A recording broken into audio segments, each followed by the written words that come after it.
ಇಲ್ಲ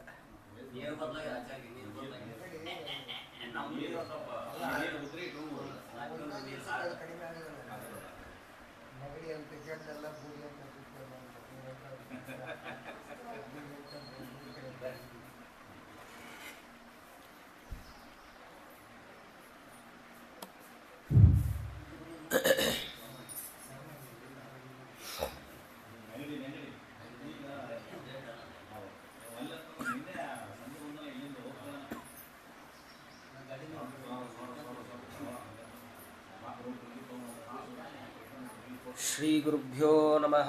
ಹರಿ ಓಂ. ಜಯತಿ ಹರಿರಚಿಂತ್ಯಃ ಸರ್ವದೇವೈಕವಂದ್ಯಃ ಪರಮಗುರುರಭೀಷ್ಟವಾಪ್ತಿದಃ ಸಜ್ಜನಾನಾಂ. ನಿಖಿಲಗುಣಗಣಾರ್ಣೋ ನಿತ್ಯನಿರ್ಮುಕ್ತದೋಷಃ ಸರಸಿಜನಯನೋऽಸೌ ಶ್ರೀಪತಿರ್ಮಾನದೋ ನಃ. ಜಯತಿ ಪರಾಶರಸೂನುಃ ಸತ್ಯವತಿ ಹೃದಯನಂದನೋ ವ್ಯಾಸಃ. ಯಸ್ಯಾಸ್ಯ ಕಮಲಗಲಿತಂ ವಾङ्ಮಯಮಮೃತಂ ಜಗತ್ಪಿಬತಿ.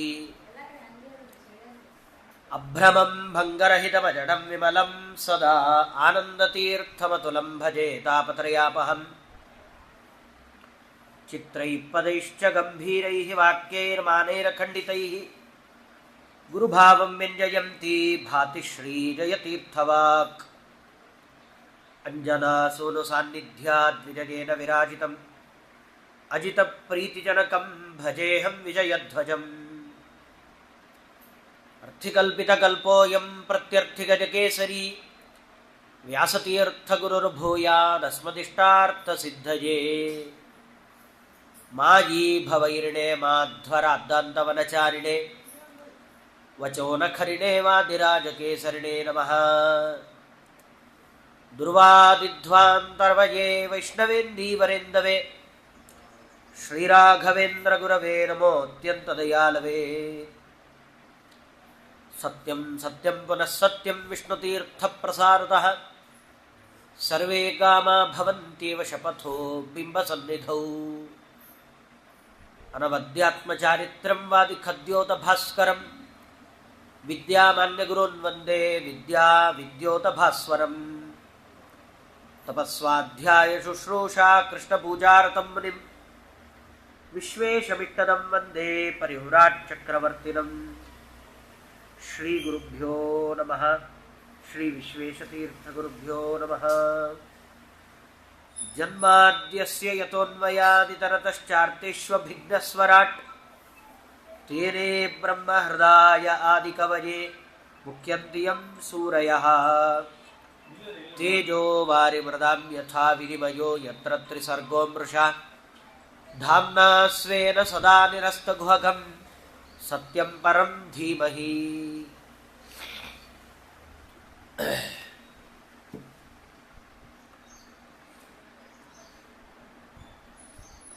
ನವಮಸ್ಕಂದ ಭಾಗವತದಲ್ಲಿ ಮಾಂಧಾತ ರಾಜನ ಚರಿತ್ರೆಯನ್ನು ನಿರೂಪಣೆ ಮಾಡ್ತಾ ಸೌಭರಿ ಋಷಿಗಳು ತಾವು ಮಾಂಧಾತನ ಮನೆಗೆ ವಿವಾಹದ ಅಪೇಕ್ಷೆಯಿಂದ ಅವರು ನದಿಯಲ್ಲಿ 2 ಮೀನುಗಳು ಮೈಥುನ ಧರ್ಮವನ್ನು ಆಚರಿಸ್ತಾ ಇರೋದನ್ನು ನೋಡಿ ತಾವು ಮದುವೆಯಾಗಬೇಕು ಅಂತ ಅವರಿಗೆ ಮನಸ್ಸಾಗುತ್ತೆ. ಹಾಗಾಗಿ ಮಾಂಧಾತ ರಾಜನ ಮನೆಗೆ ಬಂದಾಗ ಅವನಿಷ್ಟು ವಯಸ್ಸಾಗಿದೆ, ಇವರಿಗೆ ಹೆಣ್ಣು ಕೊಡ್ಲಿಕ್ಕಾಗೋಲ್ಲ ಅಂತ ಹೇಳೋದು ಕಷ್ಟ. ಆದರೆ ಕೊಡಲಿಲ್ಲ ಅಂತ ಹೇಳಲಿಕ್ಕೂ ಆಗಲ್ಲ, ಬಿಡಲಿಕ್ಕೂ ಆಗಲ್ಲ. ಹಾಗಾಗಿ ಅವನೇನು ಮಾಡ್ತಾನೆ, ನೀವೇ 50 ಜನ ಹೆಣ್ಮಕ್ಕಳಿದ್ರು ಅವನಿಗೆ, ನೀವು ಹೋಗಿ ಅವರ ಕೋಣೆಯಲ್ಲಿ ಯಾರು ನಿಮ್ಮನ್ನು ಒಪ್ಕೊಳ್ತಾರೆ ಅವರನ್ನೇ ಮದುವೆಯಾಗಿ ಅಂತ ಹೇಳಿದಾಗ ಸುಂದರವಾದ ರೂಪವನ್ನು ತಗೊಂಡು ಅವರು ಒಳಗಡೆ ಹೋಗ್ತಾರೆ. 50 ಜನ ಹೆಣ್ಣು ಮಕ್ಕಳು ಕೂಡ ನಾನು ಇವರನ್ನೇ ಮದುವೆ ಆಗುವುದು ಅಂತ ಹಠ ಮಾಡಿ ಅವರ ಹಿಂದೆ ಓಡಿ ಬರ್ತಾರೆ. ಆವಾಗ ಸರಿ ಏನು ಮಾಡೋದು, 50 ಜನ ಇವರನ್ನೇ ಮದುವೆ ಆಗ್ತೀನಿ ಅಂತ ಹೇಳಿದ ಮೇಲೆ ಅವನಿಗೆ ತನ್ನ ತಪ್ಪಿನ ಅರಿವಾಗುತ್ತೆ. ಮೊದಲೇ ಆಗಿದ್ದರೆ ಒಬ್ಬರನ್ನೇ ಮದುವೆ ಮಾಡಿ ಕೊಡಬಹುದಾಗಿತ್ತು. ಈಗ 50 ಜನರನ್ನು ಅವರೇ ವಿವಾಹ ಆಗಿ ಬರ್ತಾರೆ. ಬಂದ ಮೇಲೆ ಭಾಗವತದಲ್ಲಿ ಹೇಳ್ತಾರೆ, ಅತ್ಯದ್ಭುತವಾದ ರೀತಿಯಲ್ಲಿ ಅವರು ತಮ್ಮ ಗೃಹಸ್ಥಾಶ್ರಮ ಧರ್ಮವನ್ನು ಪಾಲನೆ ಮಾಡ್ತಾ ಇದ್ರು ಅಂತ. ಮಾಂಧಾತ ವಾಸ್ತವಿಕವಾಗಿ ಅವನು ಸಪ್ತದ್ವೀಪದ ಅಧಿಪತಿ, ಅವನು ದೊಡ್ಡ ಚಕ್ರವರ್ತಿ. ಹಾಗಾಗಿ ನಾವು ಇವತ್ತಿಗೂ ಉತ್ತಮ ರಾಜರುಗಳನ್ನು ಸ್ಮರಣೆ ಮಾಡುವಾಗ ಮಾಂಧಾತ ನಹುಶೋಂಬರೀಷ ಸಗರೋ ಅಂತ ಪ್ರಾರಂಭ ಮಾಡ್ತೀವಿ. ಆ ಮಾಂಧಾತೃ ರಾಜ ಅಂದರೆ ಸಾಮಾನ್ಯ ಅಲ್ಲ. ಆದರೆ ಸೌಭರಿ ಋಷಿಗಳ ಗೃಹಸ್ಥ ಧರ್ಮಾಚರಣೆಯನ್ನು ನೋಡಿ ಅವನಿಗೆ ಆಶ್ಚರ್ಯ ಆಗುತ್ತೆ. ಅವನು ಹೇಳ್ತಾನವನು, ಯದ್ಗಾರ್ಹಸ್ಥ್ಯಂತು ಸಂವೀಕ್ಷ ಸಪ್ತದ್ವೀಪವತೀಪತಿ ವಿಸ್ಮಿತ ಸ್ತಂಭವಜಹತ್ ಸಾರ್ವಭೌಮ ಶ್ರಿಯಾನ್ವಿತಂ. ಎಂಥ ಅದ್ಭುತವಾದ ಗೃಹಸ್ಥಾಶ್ರಮ ಧರ್ಮ ಇವರದ್ದು, ಏನಿವರ ವೈಭವ, ಇಷ್ಟೆಲ್ಲ ಅತ್ಯದ್ಭುತವಾದ ವ್ಯವಸ್ಥೆಗಳು. ಎಲ್ಲಿ ನೋಡಿದರೂ ಮುತ್ತು ರತ್ನ ಏನು ಬೇಕೋ ಎಲ್ಲ ರೀತಿಯ ವ್ಯವಸ್ಥೆಗಳು ಇದೆ. ಬೆಲೆ ಬಾಳುವ ಆಭರಣಗಳು, ಅದ್ಭುತವಾದ ಹಾಸಿಗೆ, ನವರತ್ನದಿಂದೆಲ್ಲ ಅದನ್ನು ಕೆತ್ತಿದ್ದಾರೆ. ಹೀಗೆ ಬರೀ ಒಂದು ಹಾಸಿಗೆ ಮಂಚವೇ ಹೀಗಿದೆ ಅಂದರೆ ಇನ್ನು ಬೇರೆ ಎಲ್ಲ ಎಂಥೆಂಥ ಪದಾರ್ಥಗಳು, ದಾಸಿಯರು. ಅದನ್ನು ನೋಡಿ ಅವನ ಬಾಯಿ ಮೇಲೆ ಬೆಟ್ಟಿಡುವಷ್ಟು ಅದ್ಭುತವಾದ ಗೃಹಸ್ಥಾಶ್ರಮ ಇವರದ್ದು ಅಂತ ಅವನು ನೋಡ್ತಾನೆ. ಹಾಗಾದ್ರೆ ಏನಾಯಿತು? ತಪಸ್ವಿಗಳು ತಮ್ಮ ತಪಸ್ಸಿನಿಂದ ಏನನ್ನ ಬೇಕಾದರೂ ಸಾಧನೆ ಮಾಡಿಕೊಳ್ಳಿಕ್ಕೆ ಬರುತ್ತೆ. ಸಂಪತ್ತಿನಿಂದ ಎಷ್ಟು ಸಾಧನೆ ಅಂದರೆ ಎಷ್ಟು ನಾವು ಪಡ್ಕೊಳ್ಬೋದೋ ಅದಕ್ಕಿಂತ ಹೆಚ್ಚು ತಪಸ್ಸಿನಿಂದ ಪಡ್ಕೊಳ್ಳಿಕ್ಕೆ ಬರುತ್ತೆ. ಭಾಗವತ ಸುಮಾರು ಕಡೆಗಳಲ್ಲಿ ಈ ರೀತಿಯಲ್ಲಿ ಅದನ್ನು ನಿರೂಪಣೆ ಮಾಡುತ್ತೆ. ಕರ್ದಮ ಪ್ರಜಾಪತಿಗಳು ದೇವಹೂತಿ ದೇವಿಯರನ್ನು ವಿವಾಹ ಮಾಡಿಕೊಂಡಾಗ ಅವರ ಅಪೇಕ್ಷೆಯಂತೆ, ದೇವಹೂತಿ ದೇವಿಯರ ಅಪೇಕ್ಷೆಯಂತೆ 9 ಮಹಡಿಗಳ ದಿವ್ಯವಾದ ವಿಮಾನವನ್ನು ರಚನೆ ಮಾಡ್ತಾರೆ. ಬಂಗಾರದ ವಿಮಾನ, 9 ಮಹಡಿಗಳು. ಅದಕ್ಕೆ ಮತ್ತು ಯಾವುದೇ ಡ್ರೈವರ್ ಗಿವರ್ ಏನು ಬೇಡ, ಅದು ಇಚ್ಛೆ. ನಾವು ಕೂತ್ಕೊಂಡು ಇಲ್ಲಿ ಹೋಗಬೇಕು ಅಂದ್ರೆ ಅದು ಹೋಗುತ್ತೆ. ಇದು ಹೇಗೆ ಸಾಧ್ಯ? ಇದನ್ನು ಹೇಗೆ ನಿರ್ಮಾಣ ಮಾಡಿದರು ಅಂದರೆ ಅವರ ತಪಸ್ಸಿನಿಂದ ನಿರ್ಮಾಣ ಮಾಡಿದರು. ಹಾಗಾದರೆ ತಪಸ್ಸು ಅದು ಬ್ರಾಹ್ಮಣನಿಗೆ ಬಹಳ ಮುಖ್ಯ.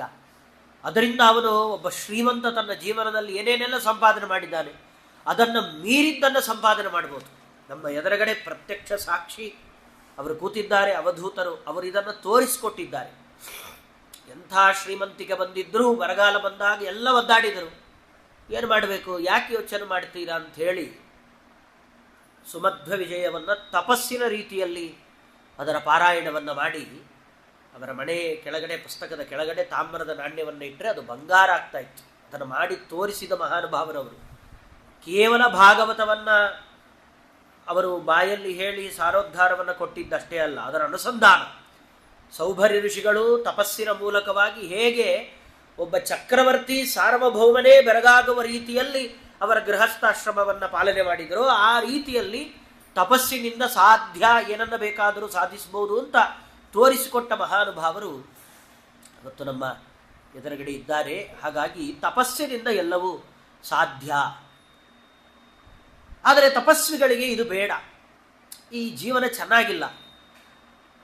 ಅವರೇ ಹೇಳ್ತಾರೆ, ಸ ಕದಾಚಿದ್ ಉಪಾಸೀನ ಆತ್ಮ.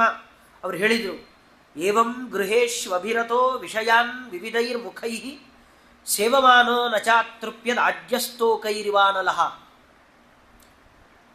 ಈ ಒಂದು ಅಗ್ನಿ ಕುಂಡ ಇದೆ. ಆ ಅಗ್ನಿಕುಂಡದ ಒಳಗಡೆ ಒಂದು ಮೇಲ್ಗಡೆ ಪಾತ್ರೆ, ಅದರ ತುಂಬ ತುಪ್ಪ ಇದೆ. ಚಿಕ್ಕ ತೂತು ಮಾಡಿದ್ದಾರೆ ಅಷ್ಟೇ, ತುಂಬ ಚಿಕ್ಕದು, ಒಂದು ಹನಿ. ಅದು ಬೀಳ್ತಾ ಇದೆ, ಅಗ್ನಿಗೆ ಬೀಳ್ತಾ ಇದೆ. ಯಾರೋ ಬಂದು ಅಗ್ನಿಯನ್ನು ಕೇಳಿದ್ರಂತೆ, ಸಾಕಾ ತುಪ್ಪ? ಅಷ್ಟೊತ್ತಿಂದ 1 ಗಂಟೆಯಿಂದ ಬೀಳ್ತಾ ಇದೆಯಲ್ಲ, ಹನಿ ಹನಿ ಹನಿ ಹನಿ ಸಾಕಾ ಅಂದ್ರೆ ಏನು ಹೇಳುತ್ತದು? ಸಾಕಾಗಿಲ್ಲ, ಇನ್ನು ತಮಗೆ ತುಂಬಿಸ್ತಾನೇ ಇರ್ರಿ. ಇವು ಎಷ್ಟೇ ಅಗ್ನಿಗೆ ಹನಿ ಹನಿ ಹನಿ ತುಪ್ಪವನ್ನು ಹಾಕ್ತಾ ಇದ್ರೂ ಅಗ್ನಿ ಸಾಕು ನನಗೆ ತುಪ್ಪ ಅಂತ ಯಾವತ್ತಿಗೂ ಹೇಳಲ್ಲ. ಹಾಕಿದಷ್ಟು ಇನ್ನೂ ಜೋರಾಗಿ ಉರಿತಾನೇ ಇರುತ್ತೆ. ಅದನ್ನ ಸೌಭರ್ಯ ಋಷಿಗಳು ತಾವು ಚಿಂತನೆ ಮಾಡ್ತಾರೆ. ದದರ್ಶ ಬಕೃಚಾಚಾರ್ಯೋ ಮೀನಸಂಗ ಸಮುತ್ಥಿತಂ.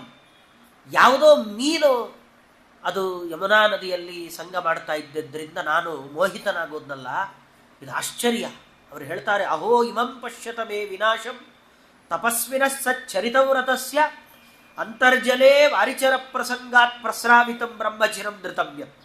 ಪ್ರಸ್ರಾವಿತಂ ಬ್ರಹ್ಮಚಿರಂ, ಚಿರಂ ಬ್ರಹ್ಮ, ಬಹಳ ವರ್ಷಗಳ ಕಾಲದಿಂದ ಸಂಪಾದನೆ ಮಾಡಿದಂತಹ ತಪಸ್ಸು ವಾರಿಚರ ಪ್ರಸಂಗಾತ್, ಯಾವುದೋ ನದಿಯಲ್ಲಿ 2 ಮೀನು ಸಂಸಾರ ಮಾಡಿಕೊಂಡು ಓಡಾಡ್ತಾ ಇದೆ ಅಂತದನ್ನು ನೋಡಿ ನನ್ನ ಅಷ್ಟು ವರ್ಷದ ತಪಸ್ಸನ್ನು ಹಾಳು ಮಾಡಿಕೊಂಡಲ್ಲ. ಅಹೋ ಇಮಂ ಪಶ್ಯತ ಮೇ ವಿನಾಶ. ಆಶ್ಚರ್ಯ ಆಗ್ತಾ ಇದೆ ನನಗೆ.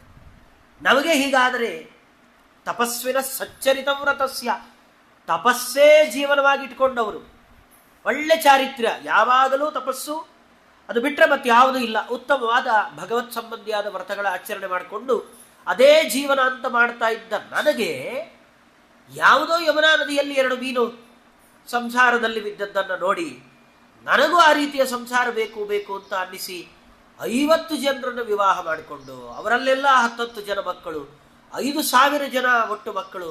ಇದು ಮುಗಿಯೋ ಕಥೆನಾ? ಅದಕ್ಕೆ ಅವರು ಹೇಳಿದರು, ಅಗ್ನಿಗೆ ತುಪ್ಪ ಹಾಕಿ ತೃಪ್ತಿಪಡಿಸಿದಂತಾಗಿದೆ ನನ್ನ ಪರಿಸ್ಥಿತಿ. ಅಗ್ನಿಗೆ ತುಪ್ಪವನ್ನು ಹಾಕಿದರೆ ಹೇಗೆ ತೃಪ್ತಿ ಆಗೋದಿಲ್ಲ, ಆ ರೀತಿಯಲ್ಲಿ ಈ ಸಂಸಾರದಲ್ಲಿ ಇದ್ವಿ ಅಂತಾದರೆ ಏನು ಮಾಡಿದರೂ ಇದನ್ನು ಮುಗಿಸೋದು ಅಂತ ಸಾಧ್ಯ ಇಲ್ಲ. ಅವರು ಹೇಳಿದರು, ಏಕಸ್ತಪಸ್ವ್ಯಹಮಥಾಂಬಸಿ ಮತ್ಸ್ಯ ಸಂಗಾತ್ ಪಂಚಾಶತಾತ ಸುತ ಪಂಚಸಹಸ್ರ ಸಂಗಃ ನಾಂತಂ ರಜಾನ್ಯುಭಯ ಕೃತ್ಯ ಮನೋರಥಾನಾಂ ಆಯಾಗುಣೈರ್ಕೃತಮತಿರ್ವಿಷಯೇರ್ಥ ಭಾವ. ಅದಕ್ಕೆ ಅವರು ಹೇಳ್ತಾರೆ, ಅಲ್ಲ ಇದು ಮುಗಿಯೋದು ಯಾವಾಗ ನನಗೆ? ಈಗ 5,000 ಜನ ಮಕ್ಕಳಿದ್ದಾರೆ, ಮನೆಯಲ್ಲಿ ಒಂದು ಗಂಡು ಒಂದು ಹೆಣ್ಣಿದೆ ಅಂತ ಆದರೇನೆ ಎಂಥ ಜವಾಬ್ದಾರಿ. ಆ ಹೆಣ್ಣು ಹುಡುಗಿಗೆ ಓದಿಸಬೇಕು, ಅದನ್ನು ಮದುವೆ ಮಾಡಬೇಕು, ಒಳ್ಳೆ ಕಡೆ ಕೊಡಬೇಕು, ಈ ಹುಡುಗನಿಗೆ ಉಪನಯನ ಮಾಡಬೇಕು, ಇವನಿಗೆ ಒಳ್ಳೆ ಕಡೆಯಲ್ಲಿ ಮದುವೆ ಮಾಡಬೇಕು, ಆ ಸೊಸೆಯ ಜವಾಬ್ದಾರಿ. ಇದು ಯಾವಾಗ? ಬರೀ ಮನೆಯಲ್ಲಿ 2 ಮಕ್ಕಳಿದ್ದಾರೆ ಅಂದರೆ ಈ ಪರಿಸ್ಥಿತಿ ಇದೆ. ನನ್ನ ಪರಿಸ್ಥಿತಿ ಅಂತ ಅವರು ಯೋಚನೆ ಮಾಡ್ತಾರೆ. 5,000 ಜನ ಮಕ್ಕಳಿಗೆ ಯಾವಾಗ ಉಪನಯನ, ಯಾವಾಗ ಮದುವೆ, ಯಾವಾಗ ಅವರ ಎಲ್ಲ ಸಂಸಾರಗಳ ಜವಾಬ್ದಾರಿಯನ್ನು ನೋಡಿ ಮಾಡಿ ಇದೆಲ್ಲ ನಡೆಯುವಂಥದ್ದ, ಇದೆಲ್ಲ ಮುಗಿಯುವಂಥದ್ದ. ಮಾಯಾಗುಣೈ ಕೃತಮತಿರು ವಿಷಯೇರ್ಥ ಭಾವ.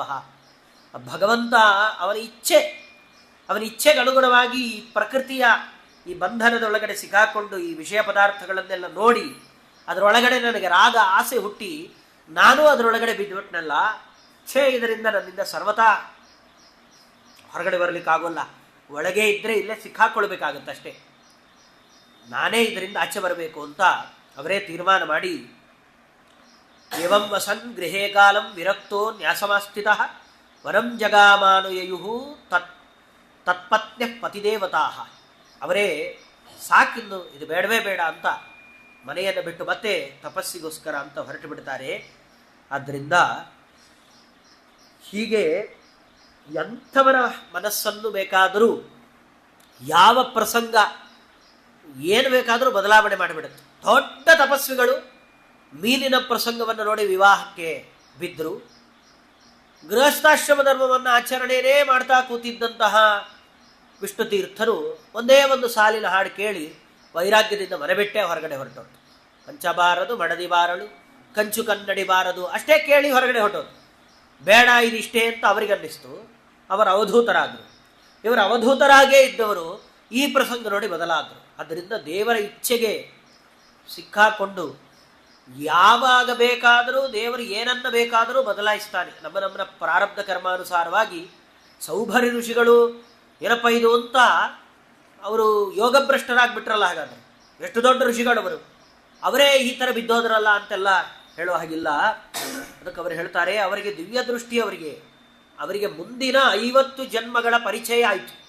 ಮುಂದೆ ಇನ್ನೂ 50 ಜನ್ಮಗಳನ್ನು ತಗೊಂಡ ಮೇಲೆ ಅಪರೋಕ್ಷ ಜ್ಞಾನ ಆಗತ್ತೆ ಅಂತ ಅವರಿಗೆ ಗೊತ್ತಾಗಿದ್ದಕ್ಕೆ ಅವರೇನು ಮಾಡಿದರು, ಇನ್ನೂ ನಾನು 50 ಜನ್ಮ ಅನುಭವಿಸ್ಬೇಕಾ? ಹಾಗಾದರೆ ಬೇಡ, 50 ಜನ್ಮದಲ್ಲಿ ಅನುಭವಿಸಬೇಕಾಗಿರೋದು ಒಂದೇ ಸತಿ ಅನುಭವಿಸ್ತೇನೆ ಅಂತ ಹೇಳಿ 50 ಜನರನ್ನು ತಾವು ವಿವಾಹವನ್ನು ಮಾಡಿಕೊಂಡು ತಾವೇ ಮತ್ತೆ ಆ ಎಲ್ಲ ಜನ್ಮಗಳಲ್ಲಿ ಪಡಬೇಕಾದಂತಹ ಸುಖ ದುಃಖ ಎಲ್ಲವನ್ನು ಅನುಭವಿಸಿ ಮುಗಿಸಿ ಉತ್ತಮವಾದ ಲೋಕವನ್ನು ಅವರು ತಲುಪಿದರು ಅಂತ ನಮಗೆ ಅರ್ಥ ಆಗುತ್ತೆ. ಹಾಗಾಗಿ ಸೌಭರಿ ಋಷಿಗಳ ಬಗ್ಗೆ ತಪ್ಪಾಗಿ ಎಂದಿಗೂ ಆಲೋಚನೆಯನ್ನು ಮಾಡಬಾರದು. ಅವರು ಮಹಾನುಭಾವರೇ, ಆದರೆ ಅವರು ಯಾವ ಪ್ರಸಂಗ ಬೇಕಾದರೂ ಭಗವಂತನ ಇಚ್ಛೆಯಲ್ಲಿದ್ದಾಗ ನಮ್ಮನ್ನು ಬದಲಾಯಿಸುತ್ತೆ ಅನ್ನೋ ಅಂಶವನ್ನು ತಿಳಿಸ್ತಾರೆ. ಆಮೇಲೆ ಆ ಮಾಂಧಾತೃವಿನ ಮಕ್ಕಳಲ್ಲಿ ಶಶಬಿಂದು ಅಂಬರೀಷನ ಮಗ ಯುವನಾಶ್ವ, ಯುವನಾಶ್ವನ ಮಗ ಹರಿತ. ಅಂಬರೀಷ, ಯುವನಾಶ್ವ, ಹರಿತ ಇವರೆಲ್ಲ ಮಾಂಧಾತೃ ಅಂತ ಗೋತ್ರಕ್ಕೆ ಪ್ರವರ್ತಕರು ಇವರೆಲ್ಲ ಅಂತ ಅದನ್ನು ಹೇಳ್ತಾರೆ. ಇವರ ವಂಶದಲ್ಲಿ ಪುರುಕುತ್ಸ ಅಂತ ಒಬ್ಬ ಬರ್ತಾನೆ. ಈ ಪುರುಕುತ್ಸ ಅನ್ನುವ ವ್ಯಕ್ತಿ ನಾಗಕನ್ಯೆ ಒಬ್ಬಳು ನರ್ಮದೆ ಅಂತ ಇರ್ತಾಳೆ, ಅವಳನ್ನು ಈ ಪುರುಕುತ್ಸ ಮದುವೆ ಮಾಡಿಕೊಳ್ತಾನೆ. ಈ ಪುರುಕುತ್ಸ ಬಹಳ ದೊಡ್ಡ ಪರಾಕ್ರಮಿ. ತಯಾ ರಸಾತಲಂ ನೀತೋ ಭುಜಗೇಂದ್ರ ಪ್ರಯುಕ್ತಯ ಗಂಧರ್ವಾನ್ ಸೋವದೀತ್ ತತ್ರ ಭದ್ರೇಶ್ವಾನ್ ವಿಷ್ಣು ಶಕ್ತಿ ದೃಕ್. ಈ ಪುರುಕುತ್ಸ ಏನು ಮಾಡ್ತಾನೆ,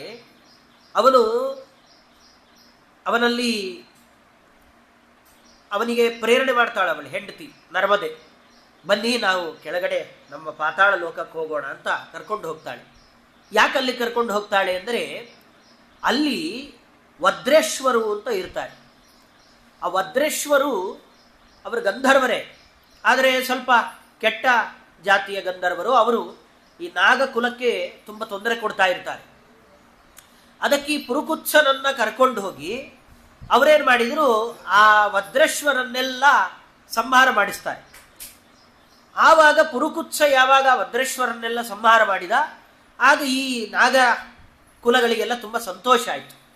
ಸಂತೋಷ ಆಗಿ ಅವರೊಂದು ವರ ಕೊಡ್ತಾರೆ. ನಾಗಾಲ್ ಲಬ್ಧವರ ಸರ್ಪಾನ್ ಅಭಯಂ ಸ್ಮರತಾಮಿಮಂ. ಏನಂದರೆ ಯಾರಾದರೂ ನಾಗದ ಭಯ ಇದೆ, ಹಾವಿನ ಭಯ ಇದೆ ಎಂದವರು ನಾವು ಆಸ್ತಿಕನನ್ನು ಹೇಗೆ ಸ್ಮರಣೆ ಮಾಡ್ತೇವೆ, ಅದೇ ರೀತಿಯಲ್ಲಿ ಪುರುಕುತ್ಸನನ್ನು ಸ್ಮರಣೆ ಮಾಡಿದರೆ ಅವರಿಗೆ ನಾಗಕುಲದಿಂದ ಭಯ ಇಲ್ಲ. ಯಾವುದಾದ್ರೂ ಹಾವನ್ನು ನೋಡಿದಾಗ ಹಾವಿನ ಭಯ ನಮಗಿದ್ದಾಗ ಈ ಪುರುಕುತ್ಸನ ಸ್ಮರಣೆ ಮಾಡಿದರೂ ಅಂಥವರಿಗೆ ನಮ್ಮಿಂದ ಭಯ ಇಲ್ಲ ಅಂತ ನಾಗಕುಲದವರೇ ಪುರುಕುತ್ಸನಿಗೆ ವರವನ್ನು ಕೊಟ್ಟಿರ್ತಾರೆ. ಹೀಗೆ ಆ ಪುರುಕುತ್ಸ ಅನ್ನುವ ರಾಜನ ಸ್ಮರಣೆ ಮಾಡೋದ್ರಿಂದ ನಾಗಗಳ ಭಯ ಅನ್ನೋದು ಇರೋದಿಲ್ಲ. ಅವನ ವಂಶದಲ್ಲಿ ಅನರಣ್ಯನ ಮಗ ಹರಿಯಶ್ವನ ಮಗ ಅರುಣನ ಮಗ ತ್ರಿಬಂಧುರನ ಮಗ ಸತ್ಯವ್ರತ ಅಂತ ಬರ್ತಾನೆ. ಸತ್ಯವ್ರತ ರಾಜ. ಆದರೆ ಅವನಿಗೆ ಸತ್ಯವ್ರತ ರಾಜ ಅನ್ನೋದಕ್ಕಿಂತ ಅವನು ಬಹಳ ಪ್ರಸಿದ್ಧಿ ತ್ರಿಶಂಕು ಮಹಾರಾಜ ಅಂತ. ನಮಗೆ ತ್ರಿಶಂಕು ಅಂದರೆ ಗೊತ್ತಾಗುತ್ತೆ, ಸತ್ಯವ್ರತ ಅಂದರೆ ಗೊತ್ತಾಗಲ್ಲ. ನಿಜವಾದ ಹೆಸರಿಗಿಂತ ಅಡ್ಡ ಹೆಸರಿಗೆ ಜಾಸ್ತಿ ಬೆಲೆ. ಅವರಿಗೆ ನಿಜವಾದ ಹೆಸರು ಹೇಳ್ತಾ ಇದ್ರು ಕೆಲವೊಂದು ಸತಿ ನೆನಪೇ ಆಗೋಲ್ಲ. ಏನೋ ಕರಿತಿರ್ತಾರೆ, ಅದೇ ಅವರ ಹೆಸರಾಗಿ ಉಳ್ಕೊಂಡ್ಬಿಡತ್ತೆ. ನಾವು ಬೆಳಗ್ಗೆ ನೋಡಿದಾಗ ಹಾಗೆ ಅವರ ಹೆಸರೇ ಬೇರೆ, ಆದರೆ ಅವ್ರಿಗೆ ಇವಾಗಿರೋ ಹೆಸರೇ ಬೇರೆ. ಅವರ ನಿಜವಾದ ಹೆಸರು ಹೇಳಿದರೆ ಗೊತ್ತೇ ಆಗೋಲ್ಲ. ಅವರಿಗೆ ಅಡ್ಡ ಹೆಸರೇ ಕರಿಬೇಕು, ಇಲ್ಲ ಅವ್ರನ್ನ ಏನು ರೇಗಿಸ್ತಿರ್ತಾರೋ ಅದನ್ನೇ ಕರಿಬೇಕು. ಹಾಗೆ ಇವರಿಗೆ ಸತ್ಯವ್ರತ ಅಂತ ಒಳ್ಳೆ ಹೆಸರಿದ್ರೂ ತ್ರಿಶಂಕು ಅಂತ ಹೇಳಿದರೆ ತ್ರಿಶಂಕು ಕಥೆನಾ ಅಂತ ಆಮೇಲೆ ಹೇಳಿದ್ರು. ಸತ್ಯವ್ರತನ ಚರಿತ್ರೆ ಹೇಳ್ತೇವೆ ಅಂತ ಪೂರ್ತಿ ಹೇಳಿದರೂ ನಮಗದು ಗೊತ್ತೇ ಆಗೋಲ್ಲ. ಹಾಗೆ ತ್ರಿಶಂಕು ಅಂತ ಆ ರಾಜ, ಅವನು ಈ ವಸಿಷ್ಠರು ಆ ಮದುವೆ ಆಗುವ ಸಂದರ್ಭದಲ್ಲಿ, ಅವರ ಮಕ್ಕಳು ಮದುವೆ ಮಾಡುವ ಸಂದರ್ಭದಲ್ಲಿ, ವಸಿಷ್ಠರು ಅವರ ಮಕ್ಕಳ ಮದುವೆ ಮಾಡುವ ಸಂದರ್ಭದಲ್ಲಿ ಆ ಹುಡುಗಿಯನ್ನೇ ಅವನು ಅಪಹಾರ ಮಾಡ್ಕೊಂಡ್ಬಂದ್ಬಿಡ್ತಾನೆ ಈ ಸತ್ಯವ್ರತ ರಾಜ. ಅದಕ್ಕೆ ಅವರೊಂದು ಶಾಪ ಕೊಡ್ತಾರೆ. ಅದು ಇವನಿಗೊಂದು ಶಾಪವಾಗಿ, ಅದು ಒಂದನೇ ಶಂಕು. 3 ಶಂಕು ಅಂದರೆ 3 ಶಾಪಗಳನ್ನು ಇವನು ಪಡ್ಕೊಂಡಿರ್ತಾನೆ. ಅದರಲ್ಲಿ ಒಂದಿದು. ಈ ತ್ರಿಶಂಕು ಈ ರೀತಿ ವಸಿಷ್ಠರ ಹತ್ರ ಶಾಪ ತಗೊಂಡ ಮೇಲೆ ಅವನಿಗೊಂದು ಆಸೆ, ಸ್ವರ್ಗಕ್ಕೆ ಹೋಗಬೇಕು. ಹೇಗೆ ಹೋಗಬೇಕು ಅಂದರೆ ಇದೇ ದೇಹದಲ್ಲಿ ಸ್ವರ್ಗಕ್ಕೆ ಹೋಗಬೇಕು ಅಂತ ಅವನು ಆಸೆ ಪಡ್ತಾನೆ. ಆದರೆ ಇದೇ ದೇಹದಲ್ಲಿ ಸ್ವರ್ಗಕ್ಕೆ ಹೋಗಲಿಕ್ಕೆ ಸಾಧ್ಯ ಇಲ್ಲ. ಆ ಕಡೆ ವಸಿಷ್ಠರು ಆಗೋಲ್ಲ ಅಂತಾರೆ. ವಿಶ್ವಾಮಿತ್ರರಿಗೂ ವಸಿಷ್ಠರಿಗೂ ಜಗಳ ನಡೀತಾ ಇದೆ ಅಂತ ಗೊತ್ತಿರುತ್ತವನಿಗೆ. ಯಾಕೆಂದರೆ ವಸಿಷ್ಠರಿಗೆ ಅವರು ದೊಡ್ಡ ಬ್ರಹ್ಮರ್ಷಿಗಳಾಗಿದ್ದಾರೆ, ನಾನು ಆಗಬೇಕು ಅಂತ ವಿಶ್ವಾಮಿತ್ರರು ಅವರು ತಪಸ್ಸು ಮಾಡ್ತಿದ್ದಾರೆ. ವಿಶ್ವಾಮಿತ್ರರ ಹತ್ರ ಹೋಗಿ ನೋಡಿ ಅವ್ರಿಗೆ ಆಗಲ್ವಂತೆ ಅಂತ, ನಾನು ಹೀಗೆ ಹೋಗ್ಬೇಕಂತೆ ಅಂತ ಹೇಳೋಲ್ಲ, ಅವ್ರಿಗೆ ಆಗಲ್ವಂತೆ ಅಂತ. ಅವಾಗ ಅದು ಏನೇ ಆದರೂ ನಾವು ಮಾಡ್ತೀವಿ ಅಂತ. ಬರೀ ನಾನು ಸ್ವರ್ಗಕ್ಕೆ ಇದೇ ದೇಹದಲ್ಲಿ ಹೋಗಬೇಕು ಅಂತಂದ್ರೆ ಅವರು ಆಗಲ್ಲ ಅಂತ ಇದ್ದೀನಿ. ಇಲ್ಲ ವಸಿಷ್ಠರಿಗೆ ಆಗಲ್ಲ ಅಂದಿದ್ದಾರೆ ಅಂದಾಗ ಹಾಗಾದ್ರೆ ನಾನು ಹೋಗಿಸ್ತೇನೆ ಅಂತಾರೆ ವಿಶ್ವಾಮಿತ್ರರು. ಅವನನ್ನು ಮೇಲಕ್ಕೆ ಕಳಿಸಿದ್ರೆ ದೇವತೆಗಳು ಅಲ್ಲಿಂದ ಕೆಳಗಡೆ ತಳ್ಳುತ್ತಾರೆ. ಅವರು ಇವನು ಮೇಲಕ್ಕೆ ಕಳಿಸೋ ಇವರ ತಪಸ್ಸೆಲ್ಲ ಖರ್ಚು ಮಾಡಿ ಅವ್ರು ಕೆಳಗಡೆಗೆ ಹಾಕು. ಇದೇ ಅದರ ಗತಿ ಏನು ಅಂತ ಆ ಸತ್ಯವ್ರತ ರಾಜ ಕೇಳಿದಾಗ ಅದಕ್ಕೆ ವಿಶ್ವಾಮಿತ್ರರು ಹೇಳ್ತಾರೆ, ಅನ್ಯಮಿಂದ್ರಂ ಕರಿಷ್ಯಾಮಿ ಲೋಕೋ ವಾಸ್ಯಾದ ಅನಿಂದ್ರಕಃ. ಇನ್ನೊಬ್ಬ ಇಂದ್ರನನ್ನೇ ಸೃಷ್ಟಿ ಮಾಡ್ತೀನಿ, ನೀನ್ಯಾಕೆ ಯೋಚನೆ ಮಾಡ್ತೀಯ ಅಂತ ಹೇಳಿ ಆ ಕಡೆ ಸ್ವರ್ಗನೂ ಅಲ್ಲ ಈ ಕಡೆ ಭೂಮಿ ಎಲ್ಲ ಅಂತರಿಕ್ಷದಲ್ಲಿ ಅವರಿಗೋಸ್ಕರ ಅಂತ ಒಂದು ದೊಡ್ಡ ಸ್ವರ್ಗವನ್ನೇ ನಿರ್ಮಾಣ ಮಾಡಿ ಕೊಟ್ಬಿಡ್ತಾರೆ ಅವರ ತಪಸ್ಸಾಮರ್ಥ್ಯದಿಂದ. ಹೀಗೆ ತ್ರಿಶಂಕು ಅಂತ ಅವನಿಗೆ ಹೆಸರು ಆ ಸತ್ಯವ್ರತ ರಾಜನಿಗೆ. ಹೀಗೆ ಇವರಿಬ್ಬರು ಗಲಾಟೆ ಮಾಡಿ ಮಾಡಿ ಕೊನೆಗೆ ಈ ವಿಚಾರಕ್ಕೆ ಅವರಿಗೆ ಮತ್ತೆ ಗಲಾಟೆ. ಈ ಗಲಾಟೆಯಿಂದ ಅವರು ಬಕಪಕ್ಷಿಯಾಗಿ ಮತ್ತೆ ಕೋಳಿಯಾಗಿ ಈ ವೇಷ ತಗೊಂಡು ಅವರಿಬ್ಬರು ಕಿತ್ತಾಡ್ತಾ ಇರ್ತಾರೆ, ವಸಿಷ್ಠರು ವಿಶ್ವಾಮಿತ್ರರು. ನಾರದರು ಬಂದು ಉಪದೇಶ ಮಾಡ್ತಾರೆ, ಹೀಗೆಲ್ಲ ನೀವೇ ಮಾಡೋ ಹಾಗಿಲ್ಲ, ಏನು ದೊಡ್ಡ ದೊಡ್ಡ ತತ್ವಜ್ಞಾನದ ಉಪದೇಶ ಮಾಡಿ ಮಹಾನುಭಾವರು ವೇದದ್ರಷ್ಟಾರರು, ಈ ರೀತಿಯೆಲ್ಲ ನೀವು ಜಗಳ ಮಾಡಬಾರದು ಅಂತ ನಾರದರು. ಸೋರಪತ್ಯೋ ವಿಷಣ್ಣಾತ್ಮ ನಾರದಸ್ಯೋಪದೇಶತಃ ಅವರು ಎನ್ನಿಮಿತ್ತಂ ಅಭೂದ್ಯುದ್ಧಂ ಪಕ್ಷಿಣೋ ಬಹುವಾರ್ಷಿಕಂ. ಇವರನ್ನು ನಿಮಿತ್ತ ಮಾಡಿಕೊಂಡು ಎಷ್ಟೆಷ್ಟೋ ವರ್ಷಗಳ ಕಾಲ ಗಲಾಟೆ ಮಾಡಿದ್ದನ್ನು ಅವರು ಬಂದು ತಡೀತಾರೆ. ಆ ಥರ ಗಲಾಟೆ ಮಾಡಬಾರ್ದು ನೀವು ಅಂತ ಅವರು ತಿಳಿಸ್ತಾರೆ. ಆಮೇಲೆ ಆ ವಂಶದಲ್ಲಿ ಮುಂದೆ ಸತ್ಯ ಹರಿಶ್ಚಂದ್ರ ರಾಜ ಬರ್ತಾನೆ. ಆ ಹರಿಶ್ಚಂದ್ರ ಅವನಿಗೆ ಮಕ್ಕಳಾಗೋದಿಲ್ಲ. ಅದಕ್ಕೆ ಅವನು ವರುಣಂ ಶರಣಂ ಯಾತಃ ಪುತ್ರೋ ಮೇ ಜಾಯತಾಂ ಪ್ರಭೋ ಯದಿ ವೀರೋ ಮಹಾರಾಜ ತೇನೈವ ತ್ವಾಂ ಯಜೇಯಿತಿ. ಅದಕ್ಕೆ ಅವನು ಒಂದು ಹೊಸದಾಗಿ ಉಪಾಯ ಮಾಡ್ತಾನೆ. ಮಕ್ಕಳಾಗಲಿಲ್ಲ ಅಂತಾದರೆ ನಮ್ಮ ಪಿತೃಗಳೆಲ್ಲ ದುರ್ಗತಿಯನ್ನು ಪಡ್ಕೊಳ್ತಾರೆ, ನನಗೂ ಕೂಡ ಉತ್ತಮ ಲೋಕ ಸಿಗೋಲ್ಲ, ಹಾಗಾಗಿ ಒಂದು ಕೆಲಸ ಮಾಡ್ತೇನೆ ಅಂತ. ಈ ಎಲ್ಲ ಕಡೆಯಲ್ಲಿ ನಮಗೆ ಅನ್ಸತ್ತೆ ಮಕ್ಕಳಾಗಿಲ್ಲ ಅಂದರೆ ಉತ್ತಮ ಲೋಕವೇ ಇಲ್ಲ. ಆದರೆ ಆಚಾರ್ಯರು ಮಧ್ವಾಚಾರ್ಯರು ಮಾತ್ರ ನಮಗೆ ಒಂದು ಧೈರ್ಯವನ್ನು ಕೊಡ್ತಾರೆ. ಬೇರೆ ವ್ಯಾಖ್ಯಾನಕಾರರೆಲ್ಲ ಅವರು ಮಕ್ಕಳಿಲ್ಲ ಅಂತಾದರೆ ಮುಗೀತು, ಅವರಿಗೆ ಉತ್ತಮವಾದ ಲೋಕ ಇಲ್ಲ ಅಂತ ಹೇಳಿಬಿಡ್ತಾರೆ. ಆದರೆ ಮಧ್ವಾಚಾರ್ಯರು ಮಾತ್ರ ಅವರು ಬರಿಬೇಕಾದ್ರೆ ತಮ್ಮ ಭಾಷ್ಯದಲ್ಲಿ ತಾತ್ಪರ್ಯದಲ್ಲಿ ತಿಳಿಸುವಾಗ ಅವರು ಹೇಳ್ತಾರೆ, ಅನಪತ್ಯೋಪಿ ಸದ್ಧರ್ಮ ಲೋಕಜಿನ್ ಅತ್ರ ಸಂಶಯ ಅಂತ ಅವರು ನಮಗೆ ಕೊಡುವ ಧೈರ್ಯ.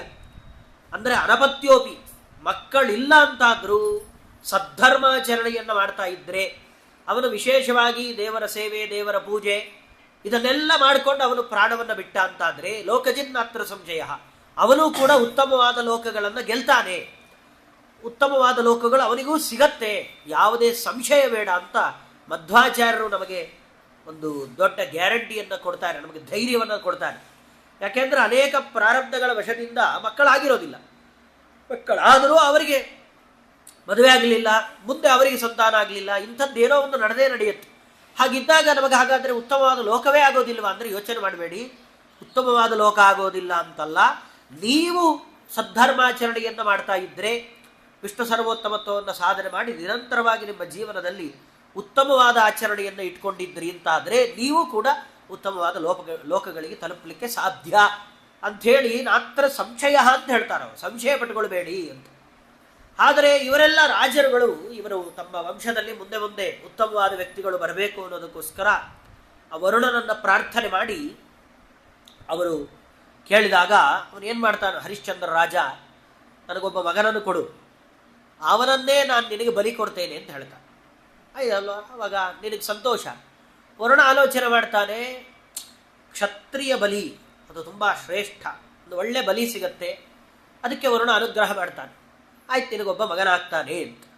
ತಥೇತಿ ವರುಣೇನೋಕ್ತೆ ಪುತ್ರೋ ಜಾತಸ್ತು ರೋಹಿತಃ ಜಾತಸ್ಸುತಸ್ತೆ ಅನೇನಾಂಗ ಮಾಂ ಯಜಸ್ವೇತಿ ಸೋಬ್ರವೀತ್. ನೋಡಪ್ಪ, ಮಗನನ್ನು ಕೇಳಿದ್ಯಲ್ಲ, ಮಗನನ್ನು ಕೊಟ್ಟಿದ್ದೇನೆ, ಅನೇನ ಮಾಂ ಯಜಸ್ವ, ಹಾಗಾದರೆ ಈ ಮಗನನ್ನ ನನಗೆ ಇವಾಗ ಹೋಮ ಮಾಡು ಅಂದರೆ ಬಲಿ ಕೊಡು ಅಂತ ಅವನು ಕೇಳ್ತಾನೆ. ಅದನ್ನು ಕೇಳಿದ್ದಕ್ಕೆ ಇದು ಐತರೇಯ ಬ್ರಾಹ್ಮಣದಲ್ಲಿ ಸುಮಾರು ದೊಡ್ಡ ಪ್ರಸಂಗ ಇದು. ಆ ಐತರೇಯ ಬ್ರಾಹ್ಮಣದಲ್ಲಿ ಹೇಳಿದ ವಿಚಾರಗಳನ್ನೇ ಭಾಗವತದ ಇಲ್ಲಿ ವೇದವ್ಯಾಸ ದೇವರು ನಮಗದನ್ನು ಕೊಟ್ಟಿದ್ದಾರೆ. ಅದಕ್ಕೆ ಹರಿಶ್ಚಂದ್ರ ಹೇಳ್ತಾನೆ, ಯದಾ ಪಶುರ್ ನಿರ್ದಶಸ್ಯಾದ್ ಅಥಮೇಧ್ಯ ಭವೇದಿತಿ ನಿರ್ದಶೇಚ ಸಮಾಗತ್ಯ ಯಜಸ್ವೇತ್ಯಾಹ ಸೋಬ್ರವೀತ್. ಅದಕ್ಕೆ ಅವನು ಹೇಳ್ತಾನೆ, ಇಲ್ಲ ಈಗಿನ್ನೂ ಹುಟ್ಟಿದ ತಕ್ಷಣ ಮಗು ಬಲಿ ಕೊಟ್ಟರೆ ಅದು ಸ್ವಲ್ಪ ಇದನ್ನು ಹೇಳ್ತಾರಲ್ಲ ಜಾತಾಶೌಚ, ಅದು ಮುಗಿಬೇಕು. 10 ದಿನ ಆದರೆ ಶುದ್ಧಿ. 10 ದಿನ ಆದ ತಕ್ಷಣ ಮಗು ಬಲಿ ಕೊಡ್ತೀನಿ ಅಂತ ವರುಣನು. 10 ದಿನ ಆದಮೇಲೆ ಕೊಡ್ತೀಯ, ಸರಿ ಪರವಾಗಿಲ್ಲ ಆಯಿತು ಅಂತ ಅವನು ಹೇಳ್ತಾನೆ. 10 ದಿನ ಆದಮೇಲೆ ಮತ್ತೆ ವರುಣ ಬರ್ತಾನೆ. ವರುಣ ಬಂದು ಕೇಳ್ತಾನೆ, ಅನೇನ ಮಾಮ್ಯಜಸ್ವೇತಿ, ಅಲ್ಲಪ್ಪ ಬಲಿ ಕೊಡೋ ನಿನ್ನ ಮಗನನ್ನು ಹೇಳಿದ್ದೆಲ್ಲ ನಿನ್ನ ಮಕ್ಕಳು. ಹೌದೌದು ನಾನು ಹೇಳಿದ್ದೆ, ಆದರೆ 10 ದಿನ ಕಳೆದಿದೆ. ಅದರ ದಂತಾಪಶೋರ್ಯಜ್ವಾಯೇ ರನಥ ನೇದ್ಯೋ ಭವೇದಿತಿ ಜಾತಾದಂತ ಯಜಸ್ವೇತಿ ಸಪ್ರತ್ಯಾಹಾತ ಸೋಬ್ರವೀತ್. ಮಗು ಹಲ್ಲಿಲ್ಲದೆ ಇದ್ದಾಗ ಬಲಿ ಕೊಟ್ಟರೆ ಅದು ಶುದ್ಧ ಅಲ್ಲ. ಮಗುವಿಗೆ ಹಲ್ಲು ಬಂದಾಗ ಅದು ಪಕ್ವ ಆಗುತ್ತೆ, ಒಳ್ಳೆ ಬಲಿ. ಹಲ್ಲು ಬಂದ ಮೇಲೆ ಕೊಡ್ತೇನೆ ಅಂತ. ಆಯ್ತು ಹೋಗ್ಲಿ ಬಿಡು ಅಂತ ಮತ್ತೆ ವರುಣ ವಾಪಸ್ ಹೋಗ್ತಾನೆ. ಮತ್ತೆ ವರುಣ ಬರ್ತಾನೆ. ಅವನು ಹೇಳ್ತಾನೆ, ಹಲ್ಲು ಬಂದ ಮೇಲೆ ಮತ್ತೆ ವರುಣ ಬಂದು ಕೇಳ್ತಾನೆ, ಹಲ್ಲು ಬಂದಿದೆಯಲ್ಲ ಕೊಡೋ ಅಂದಾಗ, ಏನು ವರುಣ ನಿನಗೆ ಅಷ್ಟು ಗೊತ್ತಾಗಲ್ವಾ, ಇದು ಹಲ್ಲು ಬಂದಿದೆ, ಇದು ಹಲ್ಲು ಹೊಸ ಹಲ್ಲು ಬಿದೋಗ್ಬಿಡುತ್ತೆ ಬೇಗ ಬೇಗ. ಇನ್ನೊಂದು ಹಲ್ಲು ಬರುತ್ತಲ್ಲ ಅದು ಗಟ್ಟಿ, ಆ ಹಲ್ಲು ಬಂದಾಗ ಕೊಡ್ತೇನೆ ಅಂತ ಅವನು ಹೇಳ್ತಾನೆ. ಅದಕ್ಕೆ ಆಯಿತು ಅಂತಾನೆ ಇವನು. ಅವನಿಗೆ ಒಂದೊಂದೇ ವರ್ಷ ಕಳೀತಾ ಕಳೀತಾ ಕಳೀತಾ ಮಗುವಿನ ಮೇಲೆ ವಿಪರೀತವಾದ ಅಭಿಮಾನ ಶುರು ಆಗ್ತಾ ಹೋಗುತ್ತೆ. ಯದಾ ಪಶೋರ್ ಪುನರ್ದಂತ ಜಾಯಂತೇದ ಪಶುಚ್ಯುತಿ ಪುನರ್ಜಾತ ಯಜಸ್ವೇತಿ. ಮತ್ತೆ ಇನ್ನೊಂದು ಹಲ್ಲು ಬಿತ್ತು, ಹಲ್ಲು ಹುಟ್ಟಿತು, ಅವಾಗ ಬಂದರು, ಅವಾಗಲೂ ಇದೇ ಕತೆ. ಅವಾಗ ಮತ್ತೆ ಇನ್ನೊಂದು ಹೇಳ್ತಾನೆ ಅವನು, ಸಾನ್ನಾಹುಕೋ ಯದಾ ರಾಜನ್ಯೋತ ಶುಚಿ ಪಶು. ಅದಕ್ಕೆ ಅವನು ಹೇಳ್ದ, ಹಾಗಲ್ಲ, ಇವರು ಕ್ಷತ್ರಿಯ ಮಗು, ಇವನು ಸ್ವಲ್ಪ ದೊಡ್ಡವನಾಗಬೇಕು. ದೊಡ್ಡವನಾಗಿ ಇವನಿಗೆ ಬಿಲ್ಲು ಬಾಣ ಅದೆಲ್ಲ ಬಿಡೋದು, ಶಸ್ತ್ರ ಹಿಡಿಯೋದು ಬರಬೇಕು. ಆವಾಗ ಇವನು ಶುದ್ಧಿ. ವಾಸ್ತವಿಕವಾದ ಅದೇ ರೀತಿಯಲ್ಲಿ ಇರೋದು. ಈಗ ಉಪನಯನ ಆದ ಮೇಲೆ ಒಬ್ಬರಿಗೆ ಅಧಿಕಾರ ಬರುತ್ತೆ ಅಂತ ಹೇಗೆ ಹೇಳ್ತಾರೆ, ಹಾಗೆ ಕ್ಷತ್ರಿಯರಲ್ಲಿ ಅವರು ತಾವು ಶಸ್ತ್ರಧಾರಣೆ ಮಾಡಿದಾಗ ಅವರು ಶುದ್ಧಿ. ಅದಕ್ಕೆ ಹರಿಶ್ಚಂದ್ರ ಹೇಳ್ತಾನೆ, ಇವ್ರು ಶಸ್ತ್ರಧಾರಣೆ ಮಾಡುವಷ್ಟು ದೊಡ್ಡವನಾಗಲಿ, ಅವಾಗ ಬಲಿ ಕೊಡ್ತೇನೆ ಅಂತ. ಸರಿ ಅಂತ ಅವನು ಮತ್ತೆ ಬಿಟ್ಟು ಹೋದ. ಆವಾಗ ನಮಗೇನನ್ಸತ್ತೆ, ವರುಣನಿಗೆ ಇದೆಲ್ಲ ಗೊತ್ತಿಲ್ವಾ? ವರುಣ ಅಂದರೆ ಸಾಮಾನ್ಯ ಅಲ್ಲ, ತತ್ವಾಭಿಮಾನಿ ದೇವತೆ ವರುಣ. ಆ ವರುಣನಿಗೆ ಈ ಸತ್ಯ ಹರಿಶ್ಚಂದ್ರನ ಒಳಗಡೆ ಏನು ಆಲೋಚನೆ ಇದೆ ಅಂತ ಗೊತ್ತು.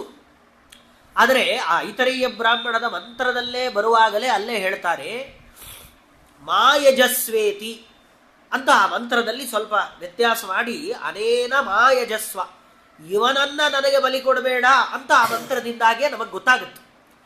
ಆದ್ದರಿಂದ ವರುಣನಿಗೂ ಇವನನ್ನೇ ಬಲಿ ತಗೊಳ್ಬೇಕು ಅನ್ನೋ ಅಪೇಕ್ಷೆ ಇರಲಿಲ್ಲ.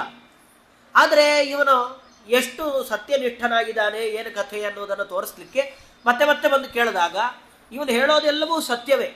ಒಬ್ಬ ಕ್ಷತ್ರಿಯ ಶಸ್ತ್ರಧಾರಣೆ ಮಾಡಿದಾಗಲೇ ಶುದ್ಧನಾಗ್ತಾನೆ ಅನ್ನೋದು ಸತ್ಯ.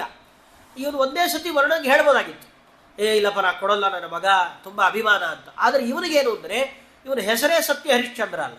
ಆದ್ದರಿಂದ ದೇವರಿಗೆ ಮತ್ತು ಇವನು ದೇವತೆಗಳಿಗೆ ಮಾತು ಕೊಟ್ಟು ಅದರಿಂದ ತಪ್ಪೋದಕ್ಕೆ ಇವನಿಗೆ ಇಷ್ಟ ಇಲ್ಲ. ಹಾಗಾಗಿ ಇವನು ಬಂದಾಗೆಲ್ಲ ಕೊಡ್ತೀನಿ ಅಂತ ಹೇಳ್ತಿದ್ದೆ ಹೊರತು ಕೊಡಲ್ಲ ಅಂತ ಯಾವಾಗಲೂ ಹೇಳಲ್ಲ.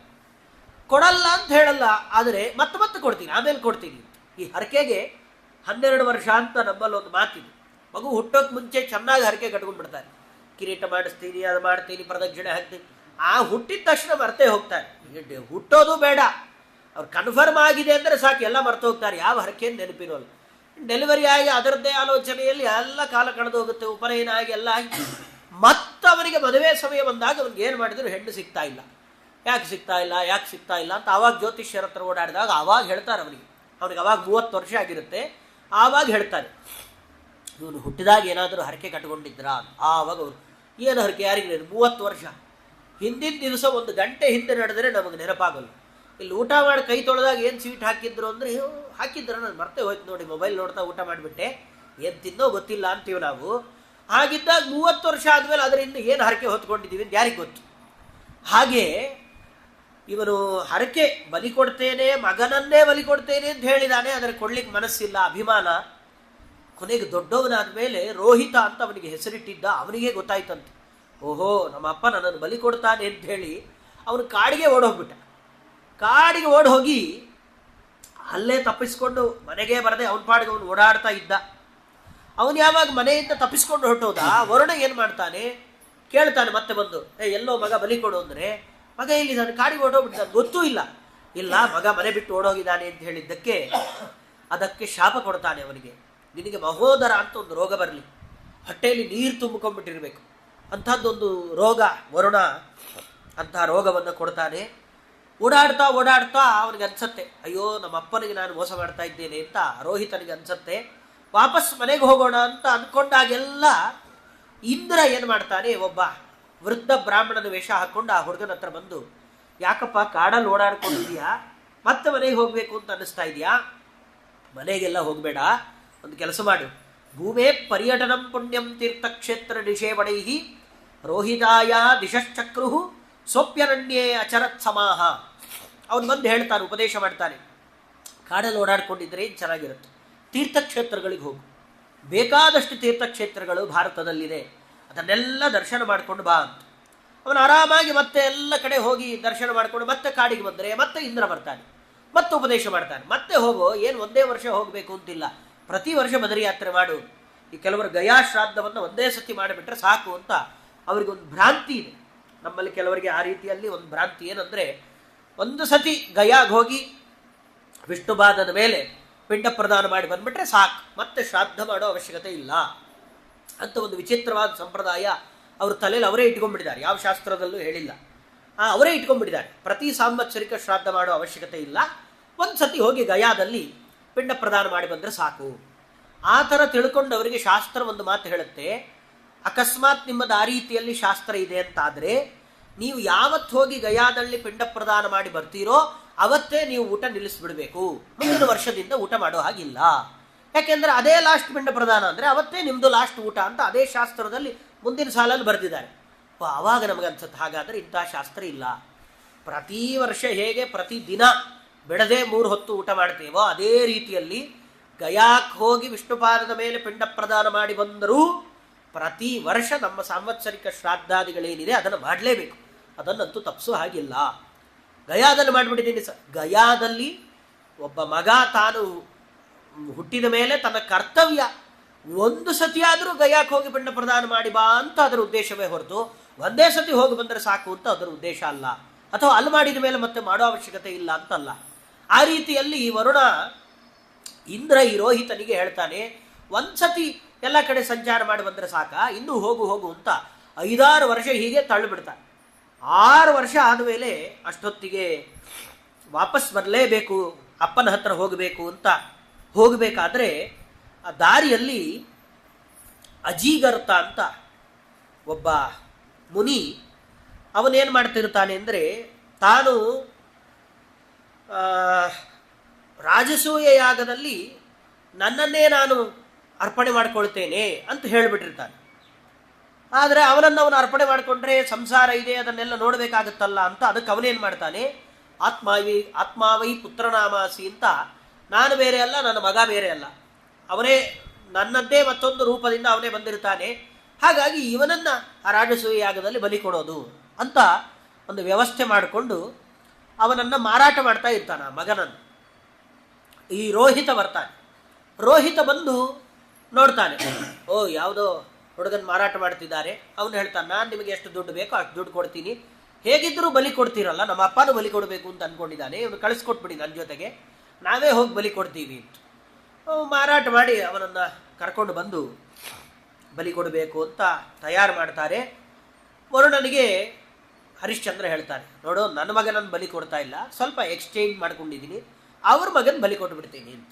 ಅವನಿಗೆ ರೆಡಿಯಾಗಿದ್ದಾನೆ, ಬಲಿಗೋಸ್ಕರವೇ ನಿಂತಿದ್ದಾನೆ, ಅವನನ್ನು ಕೊಡ್ತೇನೆ ಅಂದಾಗ ಅದಕ್ಕೆ ವರುಣ ಹೇಳ್ತಾನೆ, ಪರವಾಗಿಲ್ಲ, ಇದು ಒಳ್ಳೆಯದೇ, ಕ್ಷತ್ರಿಯ ಬಲಿಗಿಂತ ಬ್ರಾಹ್ಮಣ ಬಲಿ ಇನ್ನೂ ಶ್ರೇಷ್ಠ, ಆದ್ದರಿಂದ ಆಯ್ತು ಅವನನ್ನೇ ಬಲಿ ಕೊಡಿ ಎಂದಾಗ ಅವನನ್ನು ಆ ಬಲಿ ಕೊಡುವ ಯೂಪದಲ್ಲಿ ಕಟ್ಟಾಕಿ ಅವನಿನ್ನೇನು ಬಲಿ ಕೊಡಬೇಕು ಅಂತ ಅಂದ್ಕೊಂಡಾಗ ಅವನೇನು ಮಾಡ್ತಾನೆ, ತಸ್ಮೈ ತುಷ್ಟೋ ದದಾವಿಂದ್ರ ಶಾತಕೌಂಭವಯಂ ರಥಂ ಶುನಶ್ಯೇಪಸ್ಸ ಮಾಹಾತ್ಮ್ಯಂ ಉಪರಿಷ್ಟಾತ್ ಪ್ರಚಕ್ಷತೆ. ಅವನೇನು ಮಾಡಿದ, ಅವನು ಅಲ್ಲಿ ನಿಂತುಕೊಂಡು ವರುಣನಿಗೆ ಬಲಿ ಕೊಡ್ತಾ ಇದ್ದಾರಲ್ಲ, ವರುಣನನ್ನು ವೇದಮಂತ್ರಗಳಿಂದ ಸಂತೋಷಪಡಿಸಿಬಿಡ್ತಾನೆ. ತತ್ವಾ ಆಯಾಮಿ ಬ್ರಹ್ಮಾಣ ವಂದಾಮಾನಸ್ತದಾಶ ಆಸ್ತೆ ಯಜಾಮಾನೋ ಹವಿರ್ಬೀಹಿ ಅಂತ ಆ ವೇದಮಂತ್ರದಿಂದ ವರುಣನನ್ನು ಸ್ತೋತ್ರ ಮಾಡಿಬಿಡ್ತಾನೆ.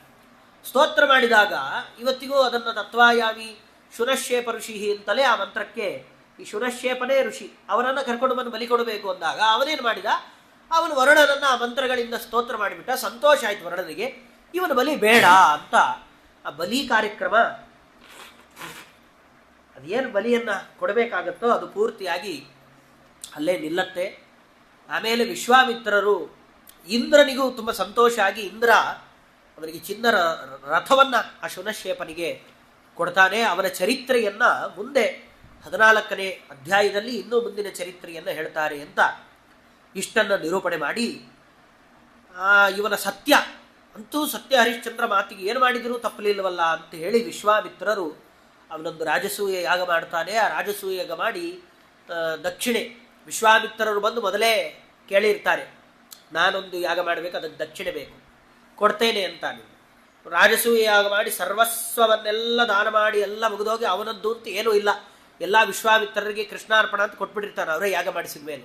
ಆಮೇಲೆ ವಿಶ್ವಾಮಿತ್ರ ಕೇಳ್ತಾರೆ, ನಾನು ನಿನ್ನ ಹತ್ರ ದುಡ್ಡು ಕೇಳಿದ್ನೆಲ್ಲ ಕೊಡು. ಎಲ್ಲಿದ್ದು ಕೊಡಬೇಕು, ಏನೂ ಇಲ್ಲ ಅವನ ಹತ್ರ, ಈಗ ಎಲ್ಲ ಕೊಟ್ಟು ಕೃಷ್ಣಾರ್ಪಣ ಅಂತ ಹೇಳ್ಬಿಟ್ಟಿದ್ದಾನೆ, ಎಲ್ಲ ಅವರದ್ದೇ ಸೊತ್ತು. ಆವಾಗ ಅವ್ರು ಕೇಳ್ತಾರೆ ಕೊಡು ಅಂದಾಗ ಅವನು ಕೊಡ್ಲಿಕ್ಕಾಗೋಲ್ಲ, ಅವನು ಸಿಕ್ಕಾಕೊಳ್ತಾನೆ. ಆದರೂ ಅವನ ಸತ್ಯನಿಷ್ಠೆಯಿಂದ ತನ್ನನ್ನೇ ತಾನು, ಬೇರೆ ಪುರಾಣಗಳಲ್ಲಿ ಇದನ್ನು ವಿಸ್ತಾರವಾಗಿ ಹೇಳ್ತಾರೆ, ಒಟ್ಟಿನಲ್ಲಿ ತಾನು ಸತ್ಯವನ್ನು ಬಿಡದೆ ವಿಶ್ವಾಮಿತ್ರರಿಗೆ ತಾನು ಕೊಟ್ಟ ಮಾತಿನಂತೆ ತಾನು ಅವರಿಗೆ ಏನು ದಾನವನ್ನು ಕೊಡಬೇಕೋ ಆ ಹಣವನ್ನು ಕೊಟ್ಟ ಮೇಲೆ ವಿಶ್ವಾಮಿತ್ರರು ಅವನಿಗೆ ಒಳ್ಳೆಯ ಉಪದೇಶವನ್ನು ಮಾಡ್ತಾರೆ. ತಾವೇ ಅವನಿಗೆ ಉತ್ತಮವಾದ ಲೋಕವನ್ನು ತಲುಪಲಿಕ್ಕೆ ಏನು ವ್ಯವಸ್ಥೆ ಬೇಕೋ ಆ ವ್ಯವಸ್ಥೆಯನ್ನು ವಿಶ್ವಾಮಿತ್ರರೇ ಮಾಡಿಕೊಡ್ತಾರೆ. ಮಾಡಿಕೊಟ್ಟು ಸತ್ಯ ಹರಿಶ್ಚಂದ್ರ ಕೊನೆಯಲ್ಲಿ ಲಯಚಿಂತನೆಯನ್ನು ತಾನು ಮಾಡ್ತಾನೆ. ಮನಃಪೃಥಿವ್ಯಾಂ ತಾಮ್ ಅದ್ಭಿಸ್ತೇಜಸ ಅಂಭೋ ಅನಿಲೇನ ತತ್ ಖೇ ವಾಯುಂ ಧಾರಯಂಸ್ತಶ್ಚ ಶಬ್ದಾದೌ ತನ್ಮಹಾತ್ಮನಿ ತಸ್ಮಿನ್ ಜ್ಞಾನಕಲಾಂ ಧ್ಯಾತ್ವಾ ತಯಾ ಜ್ಞಾನಂ ವಿನಿರ್ದಹನ್ ಹಿತ್ವಾ ತಾಂ ಸ್ವೇನ ಭಾವೇನ ನಿರ್ವಾಣ ಸುಖ ಸಂವಿದ ಅನಿರ್ದೇಶ್ಯಾಪ್ರತರ್ಕೇಣ ತಸ್ಥೌ ವಿಧ್ವಸ್ತ ಬಂಧನಃ.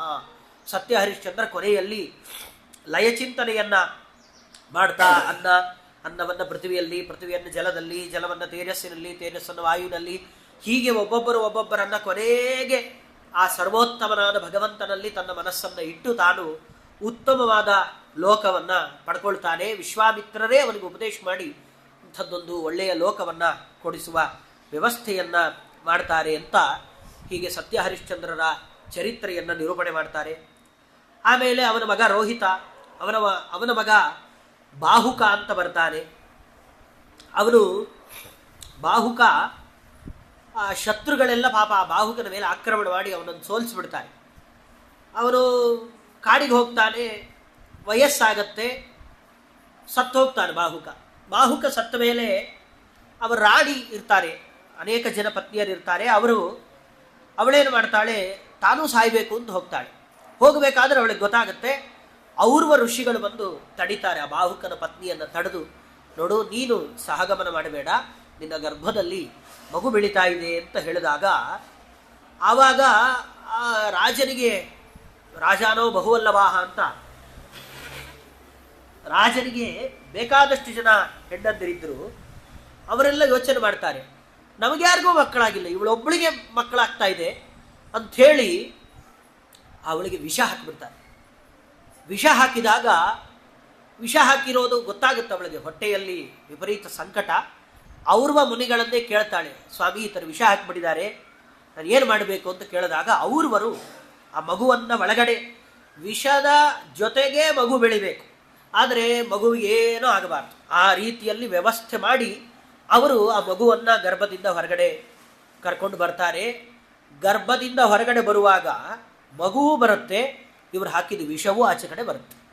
ಮಗು ವಿಷ ಎರಡೂ ಬರುತ್ತೆ, ಆದರೆ ಆ ವಿಷದಿಂದ ಮಗುವಿಗೆ ಯಾವುದೇ ಬಾಧೆ ಆಗದೆ ಇರುವ ರೀತಿಯಲ್ಲಿ ಔರ್ವ ಮುನಿಗಳು ನೋಡಿಕೊಂಡಾಗ ಆ ಮಗುವಿಗೆ ಸಗರ ಅಂತ ಹೆಸರಿಡ್ತಾರೆ. ಯಾಕೆಂದರೆ ಗರ ಅಂದರೆ ವಿಷ, ವಿಷದ ಜೊತೆಗೇ ಮಗು ಬೆಳೆದು ಹೊರಗಡೆ ಬಂದಿದೆ, ಆದ್ದರಿಂದಾಗಿ ಸಗರ ಅಂತ ಆ ಮಗುವಿಗೆ ಹೆಸರನ್ನು ಇಡ್ತಾರೆ. ನಮ್ಮ ಗುರುಗಳು ಯಾವಾಗಲೂ ತಮಾಷೆ ಮಾಡ್ತಿರ್ತಾರೆ, ನಾವಿರೋದು ಎಲ್ಲಿ ಅಂದರೆ ನಾವಿರೋದು ನಗರ. ನಗರ ಅಂದರೆ ಏನು, ವಿಷ ಇರಬಾರದು ಅಂತ. ಆದರೆ ಇಲ್ಲಿ ವಿಷ ಇಲ್ವಾ, ಇಲ್ಲಿರೋಷ್ಟು ವಿಷ ಮತ್ತು ಎಲ್ಲೂ ಇಲ್ಲ, ಬಹುಶಃ ಈ ಪ್ರದೇಶದಲ್ಲಿಲ್ಲ. ಯಾಕೆಂದರೆ ಇದೇನು ನಗರ ಅಲ್ಲ, ಇಲ್ಲಿ ನಗರಾಭಿವೃದ್ಧಿಯೂ ಇಲ್ಲ, ಆದ್ದರಿಂದಾಗಿ ಇಲ್ಲಿ ಯಾವುದೇ ವಿಷಯ ಇಲ್ಲದ ಸ್ಥಳ ಇದು. ನಮ್ಮ ಕಡೆಗೆಲ್ಲ ಬಂದರೆ ಅದು ವಿಶೇಷವಾದ ಸಗರ. ವಾಸ್ತವಿಕವಾಗಿ ನಮ್ಮದೆಲ್ಲ ಸಗರದಲ್ಲಿದ್ದೀವಿ ಅಂತ ಹೇಳಬೇಕಿತ್ತು ನಾವು. ನಗರ ಅಂತ ಅದು ಯಾಕೆ ಹೆಸರಿಟ್ಟಿದ್ದಾರೋ ಗೊತ್ತಿಲ್ಲ. ಹಾಗೆ ಈ ಸಗರ ಚಕ್ರವರ್ತಿಗಳು ಅವಾಗ ಬರ್ತಾರೆ. ಅವರು ಬಂದ ಮೇಲೆ ಅವರನ್ನು ಮತ್ತೆ ಸಿಂಹಾಸನದಲ್ಲಿ ಔರ್ವ ಮುನಿಗಳು ಅವರ ರಾಜನನ್ನಾಗಿ ಮಾಡಿದಾಗ ಈ ಸಗರ ಋಷಿಗಳು, ಈ ಸಗರ ಚಕ್ರವರ್ತಿ ತಾನೇನು ಮಾಡ್ತಾನೆ ಅಂದರೆ, ಅವರ ತಂದೆಗೆ ಮೋಸ ಮಾಡಿ ಸಗರ ಚಕ್ರವರ್ತ್ಯಾಸೀತ್ ಸಾಗರೋ ಯತ್ಸುತೈಕೃತಃ ಯಸ್ತಾಲಜಂಗಾನ್ ಯವನಾನ್ ಚಕಾನ್ ಹೈಹಯ ಬರ್ಬರಾನ್. ಈ ಯವನರು, ಹೈಹಯರು, ಬರ್ಬರು ಅಂತ ಇಂಥವರೆಲ್ಲ ಏನು ಮಾಡಿರ್ತಾರೆ, ಮೋಸ ಮಾಡಿ ಪಾಪ ಬಾಹುಕನನ್ನು ಸೋಲಿಸಿ ಕಾಡಿಗೆ ಕಳಿಸಿರ್ತಾರೆ. ಅವರನ್ನೆಲ್ಲ ಇವನು ಸೋಲಿಸಿ ಮತ್ತೆ ಸಗರರು ತಾವು ಚಕ್ರವರ್ತಿಗಳಾಗ್ತಾರೆ. ಚಕ್ರವರ್ತಿಗಳಾದ ಮೇಲೆ ಇವರನ್ನೆಲ್ಲ ಕೊಂದು ಹಾಕಿಬಿಡಬೇಕು ಅಂತ ತೀರ್ಮಾನ ಮಾಡ್ತಾರೆ ಈ ಯವನರನ್ನೆಲ್ಲ. ಆವಾಗ ಔರ್ವ ಋಷಿಗಳು ಹೇಳ್ತಾರೆ, ಬೇಡ, ಅವರನ್ನೆಲ್ಲ ಕೊಲ್ಲೋದು ಬೇಡ. ಮುಂಡಾನ್ ಶ್ಮಶ್ರುಧರಾನ್ ಕಾಂಚಿತ್ ಮುಕ್ಷಕೇಶಾರ್ಧ ಮುಂಡಿತಾನ್. ಅವರಿಗೊಂದು ಕೆಲಸ ಮಾಡು, ಅರ್ಧ ತಲೆಯನ್ನು ಕೆಲವರಿಗೆ ಬೋಳಿಸು, ಕೆಲವರಿಗೆ ಮೀಸೆ ಮಾತ್ರ ಬೋಳಿಸು, ಗಡ್ಡ ಹಾಗೆ ಇರಬೇಕು, ಮೀಸೆ ತೆಗಿಬೇಕು, ಕೆಲವರು ಅರ್ಧ ತಲೆ ಮಾತ್ರ ಬೋಳಿಸಿರಬೇಕು. ಈ ರೀತಿಯಲ್ಲೆಲ್ಲ ಔರ್ವ ಋಷಿಗಳು ಅವರನ್ನು ವ್ಯವಸ್ಥೆ ಮಾಡಿ ಅವಮಾನ ಮಾಡಿ ಅವರನ್ನೆಲ್ಲ ವಾಪಸ್ ಕಳಿಸಿಬಿಡ್ತಾರೆ. ಆಮೇಲೆ ಸಗರ ಚಕ್ರವರ್ತಿಗಳು ಅಶ್ವಮೇಧ ಯಾಗ ಮಾಡಬೇಕು ಅಂತ ಪ್ರಾರಂಭ ಮಾಡಿದಾಗ ಅವರಿಗೆ ಇಬ್ಬರು ಹೆಂಡತಿಯರು, ಸುಮತಿ ಮತ್ತು ಕೇಶಿನಿ ಅಂತ ಸಗರ ಚಕ್ರವರ್ತಿಗಳಿಗೆ ಇಬ್ಬರು ಹೆಂಡತಿಯರು. ಅದರಲ್ಲಿ ಸುಮತಿಗೆ 60,000 ಜನ ಮಕ್ಕಳು. ಒಂದು ಸೋರೆಕಾಯಿನ ರೀತಿಯಲ್ಲಿ ಗರ್ಭ ಅವರ ಹೊಟ್ಟೆ ಒಳಗಡೆ ಇರುತ್ತೆ, ಸುಮತಿಯ ಹೊಟ್ಟೆ ಒಳಗಡೆ. ಅವರು ಪ್ರಸವ ಆದಾಗಲೂ ಒಂದು ಸೋರೆಕಾಯಿ ರೀತಿಯಲ್ಲೇ ಆ ಗರ್ಭ ಹೊರಗಡೆ ಬರುತ್ತೆ. ಅದರಿಂದ 60,000 ಜನ ಮಕ್ಕಳು ಹುಟ್ಟುತ್ತಾರೆ ಸಗರ ಚಕ್ರವರ್ತಿ. ಕೇಶಿನಿಯಲ್ಲಿ ಒಬ್ಬನೇ ಒಬ್ಬ ಮಗ, ಅವನ ಹೆಸರು ಅಸಮಂಜಸ ಅಂತ ಅವನ ಹೆಸರು. ಅವನ ಹೆಸರಿಗೆ ತಕ್ಕಾಗೆ ಅವನ ಅಸಮಂಜಸನಂತೆ ಆಡ್ತಾ ಇರ್ತಾನೆ. ಅವನು ಏನು ಅಂದರೆ, ಆ ಅಸಮಂಜಸ ಅಯೋಧ್ಯೆಯಲ್ಲಿ ಇದ್ದದ್ದು ಸಗರ ಚಕ್ರವರ್ತಿಗಳು. ಆ ಸರಯೂ ನದಿಗೆ ಎಲ್ಲ ಮಕ್ಕಳನ್ನೆಲ್ಲ ತಗೊಂಡು ಹೋಗಿ ಸರಯೂ ನದಿಯಲ್ಲಿ ಬಿಸಾಕ್ಬಿಡೋದು. ಕೆಲವು ಮಕ್ಕಳನ್ನು ತಗೊಂಡೋಗಿ ಬಾವಿಲಿ ಬಿಸಾಕ್ಬಿಡೋದು.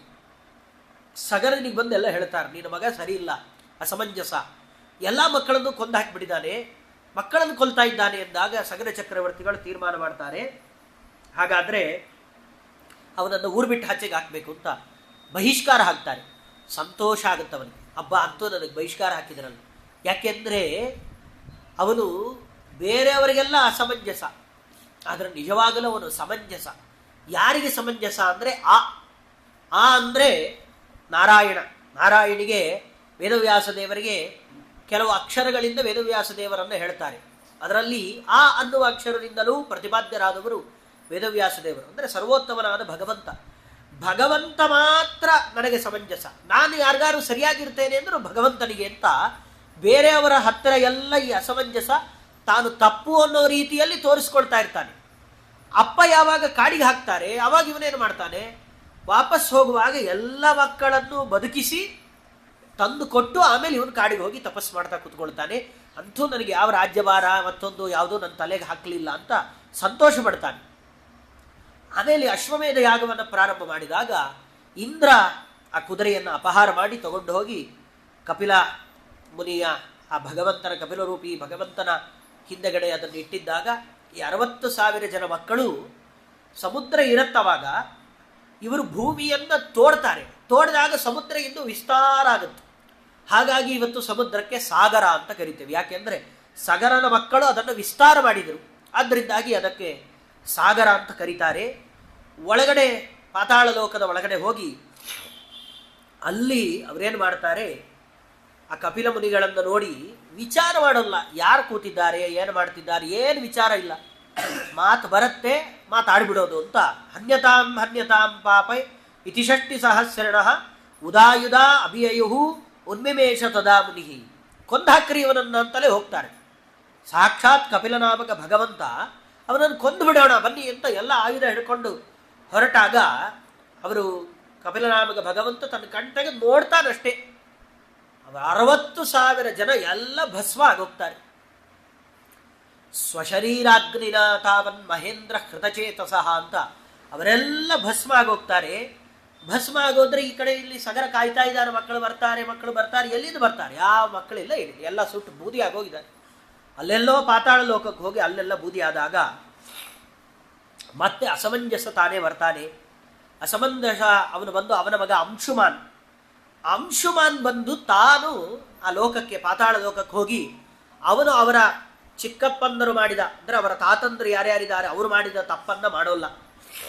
ಅವನು ಹೋಗಿ ಕಪಿಲ ನಾಮಕ ಭಗವಂತನನ್ನ ಪ್ರಾರ್ಥನೆ ಮಾಡ್ತಾನೆ. ಸ್ವಾಮಿ, ನೀನು ಸರ್ವೋತ್ತಮನಾದ ಭಗವಂತ ಅಂತ ಗೊತ್ತಿದೆ, ನಮ್ಮ ತಾತ ಯಾಗ ಮಾಡ್ತಿದ್ದಾನೆ, ದಯವಿಟ್ಟು ಆ ಕುದುರೆಯನ್ನು ಕೊಡಬೇಕು ಅಂತ ಹೇಳಿದಾಗ ಕುದುರೆ ಕೊಟ್ಟ ಮೇಲೆ ಅವನು ಕೇಳ್ಕೊಳ್ತಾನೆ, ಇಲ್ಲೆಲ್ಲ ಇವರು ಸತ್ತೋಗಿದ್ದಾರೆ, ಇವರಿಗೆಲ್ಲ ಏನಾದರೂ ಒಂದು ವ್ಯವಸ್ಥೆ ಮಾಡಬೇಕಲ್ಲ, ಏನು ಮಾಡಬೇಕು ಅಂದಾಗ ದೇವರು ಹೇಳ್ತಾನೆ, ಬೇರೆ ಯಾವುದೂ ಉಪಾಯ ಇಲ್ಲ, ದೇವಲೋಕದಲ್ಲಿರುವ ಗಂಗೆ ತಾನು ಕೆಳಗಡೆ ಬಂದರೆ ಮಾತ್ರ ಇವರೆಲ್ಲ ಉದ್ಧಾರ ಆಗ್ತಾರೆ ಅಂತ ಹೇಳಿದಾಗ ಸರಿ ಅಂತ ಹೇಳಿ ತಾನು ಗಂಗೆಯನ್ನು ಪ್ರಾರ್ಥನೆ ಮಾಡಿ ತಪಸ್ಸು ಮಾಡ್ತಾನೆ. ಅವನಿಂದ ತಪಸ್ಸು ಪ್ರಾರಂಭ ಆಗುತ್ತೆ. ಅವನ ಕೈಯಲ್ಲಾಗೋಲ್ಲ. ಆಮೇಲೆ ದಿಲೀಪ ಬರ್ತಾನೆ, ಅವನಾಗೋಲ್ಲ. ಆಮೇಲೆ ಅವನ ವಂಶದಲ್ಲಿ ಭಗೀರಥರು ಬರ್ತಾರೆ.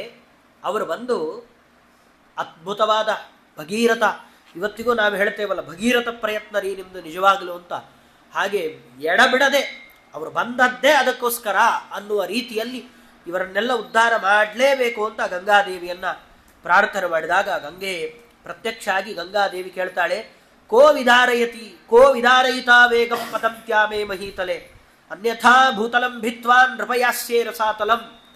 ನಾನೇನಿಲ್ಲಪ್ಪ ಬರ್ತೇನೆ, ಪಾಪ ನೀನಿಷ್ಟು ವರ್ಷದಿಂದ ತಪಸ್ಸು ಮಾಡಿದ್ಯಾ, ಆದರೆ ನಾನೇನಾದರೂ ಕೆಳಗಡೆ ಬಿದ್ದರೆ ಭೂಮಿಯನ್ನ 2 ಭಾಗ ಮಾಡಿ ರಸ ತಳಕ್ಕೆ ಹೊಟ್ಟೋಗ್ತೀನಿ, ನಿನಗೆ ಪ್ರಯೋಜನವೇ ಆಗೋಲ್ಲ. ಆ ವೇಗದಲ್ಲಿ ನಾನು ಬರೋದ್ರಿಂದ ಯಾರಾದರೂ ನನ್ನನ್ನು ತಡೆಯುವಂಥ ವ್ಯಕ್ತಿಗಳು ಬೇಕಲ್ಲ ಅಂದಾಗ ಇದಾರೆ ಒಬ್ಬರು. ದಾರಯಿಷ್ಯತಿ ತೇ ವೇಗಂ ರುದ್ರಸ್ತ್ವಾತ್ಮ ಶರೀರಿಣಾಂ ಅಂತ ಇನ್ನು ವೇಗವನ್ನು ತಡಿತಕ್ಕಂಥವರು ರುದ್ರದೇವರಿದ್ದಾರೆ. ರುದ್ರದೇವರು ಈ ವೇಗವನ್ನು ತಡಿತಾರೆ ಅಂತ ಹೇಳಿದಾಗ ರುದ್ರದೇವರನ್ನು ಮತ್ತೆ ತಪಸ್ಸು ಮಾಡಿ ರುದ್ರದೇವರನ್ನು ಒಲಿಸಿಕೊಂಡು ಅವರ ತಲೆ ಮೇಲೆ ಆ ಗಂಗಾದೇವಿ ತಾನು ಬಂದು ನಿಲ್ತಾಳೆ. ಅವರು ತಮ್ಮ ಜಟೆಯಲ್ಲಿ ಪೂರ್ಣವಾಗಿ ಅದನ್ನು ಸುತ್ತುತ್ತಾರೆ. ಎಲ್ಲಿಂದ ಗಂಗೆ ಮತ್ತೆ ಹೊರಗಡೆ ಬರಬೇಕಲ್ಲ, ಯಾವುದೋ ಒಂದು ಭಾಗದಿಂದ ಹೊರಗಡೆ ಗಂಗೆಯನ್ನು ಬಿಡ್ತಾರೆ. ಅದೇ ಈ ವೇಗದಲ್ಲಿದೆ ಗಂಗೆ. ಆ ವೇಗದ ಗಂಗೆಯನ್ನ ತಾನು ಮುಂದೆ ವಾಯುವೇಗದಲ್ಲಿ ರಥ ಓಡಿಸ್ತಾ ರಥೇನ ವಾಯುವೇಗೇನ ಪ್ರಯಾಂತ ಅನುಧಾವತಿ ದೇಶಾನ್ ಪುನಂತಿ ನಿರ್ದಗ್ನಾನ್ನ ಸಿಂಚತ್ ಸಗರಾತ್ಮಜಾನ್. ಅಲ್ಲಿ ತನಕ ಬರ್ತಾಳೆ. ಆ ಬರುವಾಗ ಮಧ್ಯದಲ್ಲಿ ಮತ್ತೆ ಜನ್ನು ಋಷಿಗಳ ಆಶ್ರಮವನ್ನು ಕೊಚ್ಕೊಂಡು ಬರಬೇಕಾದ್ರೆ ಆ ಜನ್ನು ಋಷಿಗಳು ಪೂರ್ಣಿ ಅದನ್ನು ಕುಡಿದು ಅವರ ಬಲಗಿವಿಯಿಂದ ಮತ್ತೆ ಅದನ್ನು ಬಿಡ್ತಾರೆ ಪ್ರಾರ್ಥನೆ ಮಾಡಿದ್ದಕ್ಕೆ. ಹಾಗಾಗಿ ಜಾಹ್ನವಿ ಅಂತ ಹೆಸರು ಬರುತ್ತೆ. ಕೊನೆಗೂ ಭಗೀರಥರು ಕರ್ಕೊಂಡು ಬಂದು ಆ ಭಸ್ಮವಾದಂತಹ ಆ ದೇಹದ ಮೇಲೆ ಆ ಗಂಗಾ ಅದು ಹರಿದಾಗ ಅವರೆಲ್ಲ ಉತ್ತಮವಾದ ಲೋಕವನ್ನು ಸಗರ ಪುತ್ರರು ಪಡ್ಕೊಳ್ತಾರೆ ಅಂತ ಆ ಚರಿತ್ರೆಯನ್ನು ನಿರೂಪಣೆ ಮಾಡ್ತಾರೆ. ಹೀಗೆ ಆ ಭಗೀರಥನ ಪ್ರಯತ್ನ, ಆ ಭಗೀರಥನಿಂದ ಇವತ್ತಿಗೆ ನಾವೆಲ್ಲ ಗಂಗಾ ನದಿಯನ್ನು, ಹಾಗಾಗಿ ಭಾಗೀರಥಿ ಭೋಗವತಿ ಜಾಹ್ನವಿ ಚ ಮಲಾಪಹ ಅಂತ ಪ್ರಾರಂಭದಲ್ಲೇ ಅದಕ್ಕೆ ಭಾಗೀರಥಿ ಅಂತಲೇ ಹೆಸರು. ಗಂಗೇತಿ ಯೋಬ್ರೋಯಾತ್ ಯೋಜನಾನಾಂ ಶತೈರಪಿ ಉಚ್ಯತೆ ಸರ್ವಪಾಪೇಭ್ಯೋ ವಿಷ್ಣುಲೋಕಂ ಸಗಚ್ಚತಿ. ಸಾಮಾನ್ಯವಾದದ್ದಲ್ಲ, ಪಾದೋದಕ, ಸಾಕ್ಷಾತ್ ವಿಷ್ಣು ಪಾದೋದ್ಭವ. ಅವನ ಪಾದೋದಕವೇ ಅದು. ಬೇರೆ ಎಲ್ಲ ನದಿಗಳಿಗಿಂತ ಉತ್ತಮವಾದ ನದಿ. ಹಾಗಾಗಿ ಅದರಲ್ಲಿ ಸ್ನಾನ ಮಾಡುವಾಗ ಯಾವುದೇ ನಿಯಮಗಳಿಲ್ಲ ಅಂದರೆ ಸ್ನಾನದ ನಿಯಮಗಳಿದೆ, ಸಮಯದ ನಿಯಮ ಇಲ್ಲ. ಯಾವ ಸಮಯದಲ್ಲಿ ಬೇಕಾದರೂ ಗಂಗಾ ನದಿಯಲ್ಲಿ ಸ್ನಾನ ಮಾಡುವುದು. ರಾತ್ರಿ 12 ಗಂಟೆ, 1 ಗಂಟೆ, 2 ಗಂಟೆ, ಯಾವಾಗ ಬೇಕಾದರೂ ಗಂಗಾ ನದಿಯಲ್ಲಿ ಮಾತ್ರ ಸ್ನಾನ ಮಾಡಲಿಕ್ಕೆ ಅವಕಾಶ ಇದೆ. ಬೇರೆ ನದಿಗಳಿಗೆಲ್ಲ ಸಮಯದ ನಿಯಮ ಇದೆ. ಅರುಣೋದಯ ಕಾಲ 4:15, ಮಧ್ಯಾಹ್ನ ಸಾಯಂಕಾಲದ ಒಳಗಡೆ ಸ್ನಾನ ಮಾಡಬೇಕು, ಹೀಗೆಲ್ಲ ನಿಯಮಗಳಿದೆ. ಗಂಗಾ ನದಿಗೆ ಮಾತ್ರ ನಿಯಮವೇ ಇಲ್ಲ. ಯಾವಾಗ ಬೇಕಾದರೂ ಹೋಗಿ ಸ್ನಾನ ಮಾಡ್ಬೋದು. ಯಾಕೆ? ಯಾರಿಗೊತ್ತು ಯಾವಾಗ ಪ್ರಾಣ ಹೋಗುತ್ತೋ ಅದಕ್ಕೆ ಮೊದಲು ಒಂದ್ಸತಿ ಗಂಗಾ ಸ್ನಾನ ಆಗಿರಲಿ ಅಂತ. ನಾವು ರಾತ್ರಿ ಕಾಶಿ ತಲುಪಿ ಬೆಳಗ್ಗೆ ಎದ್ಮೇಲೆ ಸ್ನಾನ ಮಾಡೋಣ ಅಂತ ನಾವು ಅಂದ್ಕೊಳ್ಳೋದು. ರಾತ್ರಿ ಮಲಗಿದವ್ರು ಮಲಗೇ ಬಿಟ್ಟರೆ ಅವ್ರನ್ನ ಅದೇ ಗಂಗೆಯಲ್ಲಿ ಬಿಡಬೇಕಾಗುತ್ತೆ. ಸ್ನಾನ ಮಾಡಿದ್ದು ಅಂತ ಇಲ್ಲವೇ ಇಲ್ಲ. ಹಾಗಾಗಬಾರದು ಅಂತಲೇ ಯಾವ ಸಮಯದಲ್ಲಿ ಬೇಕಾದರೂ ಗಂಗಾ ನದಿಯಲ್ಲಿ ಸ್ನಾನ ಮಾಡಲಿಕ್ಕೆ ಅವಕಾಶ ಇದೆ. ಅಂತಹ ಪರಮ ಪವಿತ್ರವಾದ ಗಂಗಾ ನದಿಯನ್ನು ಸೂರ್ಯವಂಶದಲ್ಲಿ ಬಂದಂತಹ ಭಗೀರಥರು ತಾವು ಭೂಮಿಗೆ ಕರ್ಕೊಂಡು ಬಂದಿದ್ದಾರೆ. ಅವರ ಮಗ ಶ್ರುತನಿಗೆ ಇನ್ನೊಬ್ಬ ನಾಭಾಗ ಆವಾಗಲೇ ತಿಳಿಸಿದಾಗ ಅವನಿಂದ ಸಿಂಧುದ್ವೀಪ, ಅವನಿಂದ ಅಯುತಾಯುವಿನಿಂದ ಋತುಪರ್ಣ ರಾಜ ಹುಡ್ತಾನೆ. ಕರ್ಕೋಟಕಸ್ಯ ನಾಗಸ್ಯ ದಮಯಂತಿ ನಲಸ್ಯ ಚ ಋತುಪರ್ಣಸ್ಯ ರಾಜರ್ಷೇ ಕೀರ್ತನಂ ಕಲಿನಾಶನಂ. ಈ ಋತುಪರ್ಣ ಅವನಿಗೆ ಚೆನ್ನಾಗಿ ದ್ಯೂತ ವಿದ್ಯೆ, ಅವನು ಒಳ್ಳೆ ತುಂಬ ಚೆನ್ನಾಗಿ ಗೊತ್ತಿರುತ್ತೆ. ಅವನ ಧ್ಯಾನ ಮಾಡಿದರೆ ನಮಗೊಳ್ಳೆ ದ್ಯೂತ ವಿದ್ಯೆ ಕರಗತ ಆಗುತ್ತೆ ಅಂತ ಅರ್ಥ ಅಲ್ಲ. ಅವರನ್ನು ಕಲಿನಾಶಕ್ಕೋಸ್ಕರ ಆ ದ್ಯೂತ ನಮ್ಮ ಕೈಗೆ ಯಾವತ್ತಿಗೂ ಬರಬಾರ್ದು. ಋತುಪರ್ಣನನ್ನು ಚೆನ್ನಾಗಿ ಧ್ಯಾನ ಮಾಡಿ ಮಾಡಿ ಜೂಜಾಡ್ಲಿಕ್ಕೆ ಹೋಗ್ತೇನೆ ಅಂತ ಅವನ ಧ್ಯಾನ ಮಾಡೋದಲ್ಲ, ಅದನ್ನು ಬಿಡ್ಲಿಕ್ಕೋಸ್ಕರವಾಗಿ ಅವನು ಧ್ಯಾನ ಮಾಡಬೇಕು. ಯಾಕೆಂದರೆ ಜೂಜು ಅದು ಕಲಿ ಆದ್ದರಿಂದ ಆಗ ನಮ್ಮ ಕೈ ಸೇರಬಾರ್ದು ಅಂತ ಆದರೆ ಕೀರ್ತನಂ ಕಲಿನಾಶನಂ ಅಂತ ಹೇಳಿದ್ದಾರೆ. ಆ ಋತುಪರ್ಣ ರಾಜನನ್ನು ಸ್ಮರಣೆ ಮಾಡಿದರೆ ಕಲಿನಾಶ ಆಗುತ್ತೆ. ಹಾಗಾಗಿ ಅಂತಹ ಋತುಪರ್ಣ ರಾಜ ನಲಮಹಾರಾಜರಿಗೆ ತಮ್ಮಲ್ಲಿದ್ದಂತಹ ದ್ಯೂತ ವಿದ್ಯೆಯನ್ನು ಹೇಳಿಕೊಟ್ಟು ನಲಮಹಾರಾಜರಲ್ಲಿದ್ದ ಅಶ್ವವಿದ್ಯೆಯನ್ನು ತಾನು ಪಡ್ಕೊಳ್ತಾರೆ. ಅಂತಹ ಋತುಪರ್ಣರು ಅವರು ಬಂದದ್ದು ಇದೆ. ಆಮೇಲೆ ಆ ಋತುಪರ್ಣನಿಗೆ ಅವನ ಮಗ ಸರ್ವಕಾಮ ಅಂತ ಅವನ ಮಗ, ಆ ಸರ್ವಕಾಮನ ಮಗ ಸುದಾಸ. ಆ ಸುದಾಸನನ್ನು ಮದಯಂತಿಪತಿ ಅಂತ ಕರೀತಾರೆ. ಸೌದಾಸ ಅಂತ ಅವನು ಬಹಳ ಪ್ರಸಿದ್ಧ.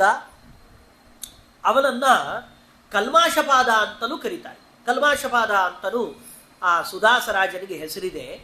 ಯಾಕೆ ಕಲ್ಮಾಶಪಾದ ಅಂತ ಅವನನ್ನು ಕರಿಬೇಕು ಅಂದರೆ ಅದಕ್ಕೆ ಹೇಳಿದರು, ವಸಿಷ್ಠರು ಒಂದು ಸತಿ ಅವನ ಮನೆಗೆ ಭೋಜನಕ್ಕೆ ಅಂತ ಬಂದಾಗ ಆವಾಗ ಆ ವಸಿಷ್ಠರು ಒಬ್ಬ ರಾಕ್ಷಸ ಅವನು ತಾನು ಅವರ ಮನೆಯಲ್ಲಿ ಸೇರಿಕೊಂಡು ಅನ್ಯಾಯ ಮಾಡಿರ್ತಾನೆ. ಅದು ರಾಜನಿಗೂ ಗೊತ್ತಿಲ್ಲ.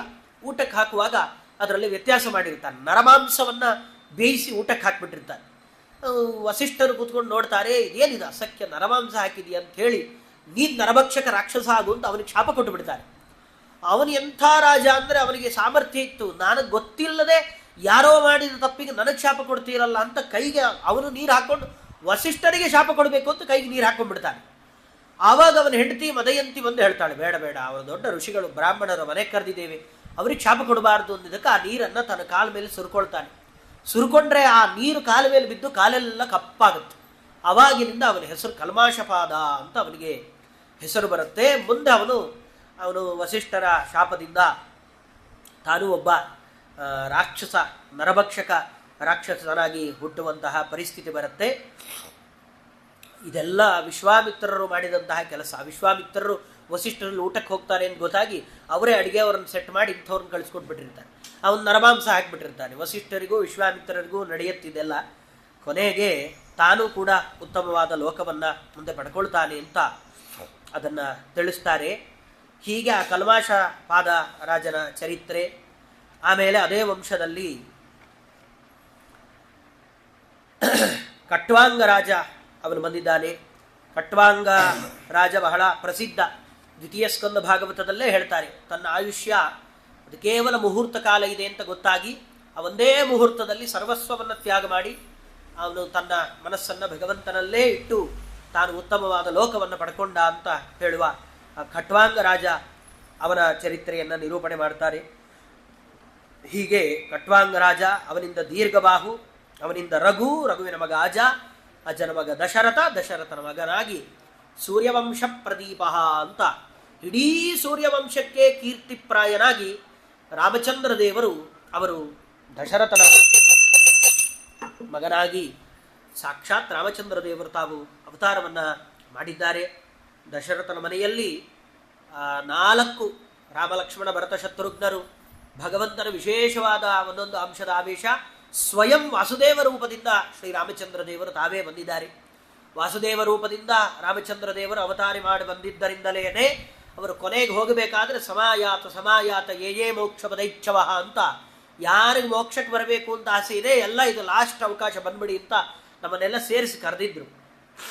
ನಾವು ರಾಮರಾಜ್ಯ ಇದೆ, ಇಷ್ಟು ಚೆನ್ನಾಗಿದೆ ಅಂತ ಇಲ್ಲೇ ಉಳ್ಕೊಂಡು ಇವತ್ತು ರಾಕ್ಷಸ ರಾಜ್ಯ ಪ್ರಾರಂಭ ಆಗಿದೆ, ಅದರಲ್ಲಿ ವಾಸ ಮಾಡುವಂಥ ಸ್ಥಿತಿ ನಮಗೆ ಬಂತು. ಅವತ್ತೇ ರಾಮಚಂದ್ರ ದೇವರು ಕರೆದಾಗ ಹೋಗಿದ್ದಿದ್ರೆ ಮತ್ತೆ ಬರೋ ಅವಶ್ಯಕತೆ ಇರ್ತಾ ಇರಲಿಲ್ಲ. ಅಂತಹ ರಾಮಚಂದ್ರ ದೇವರು ತಾವು ಅವತಾರವನ್ನು ಮಾಡಿದ್ದಾರೆ.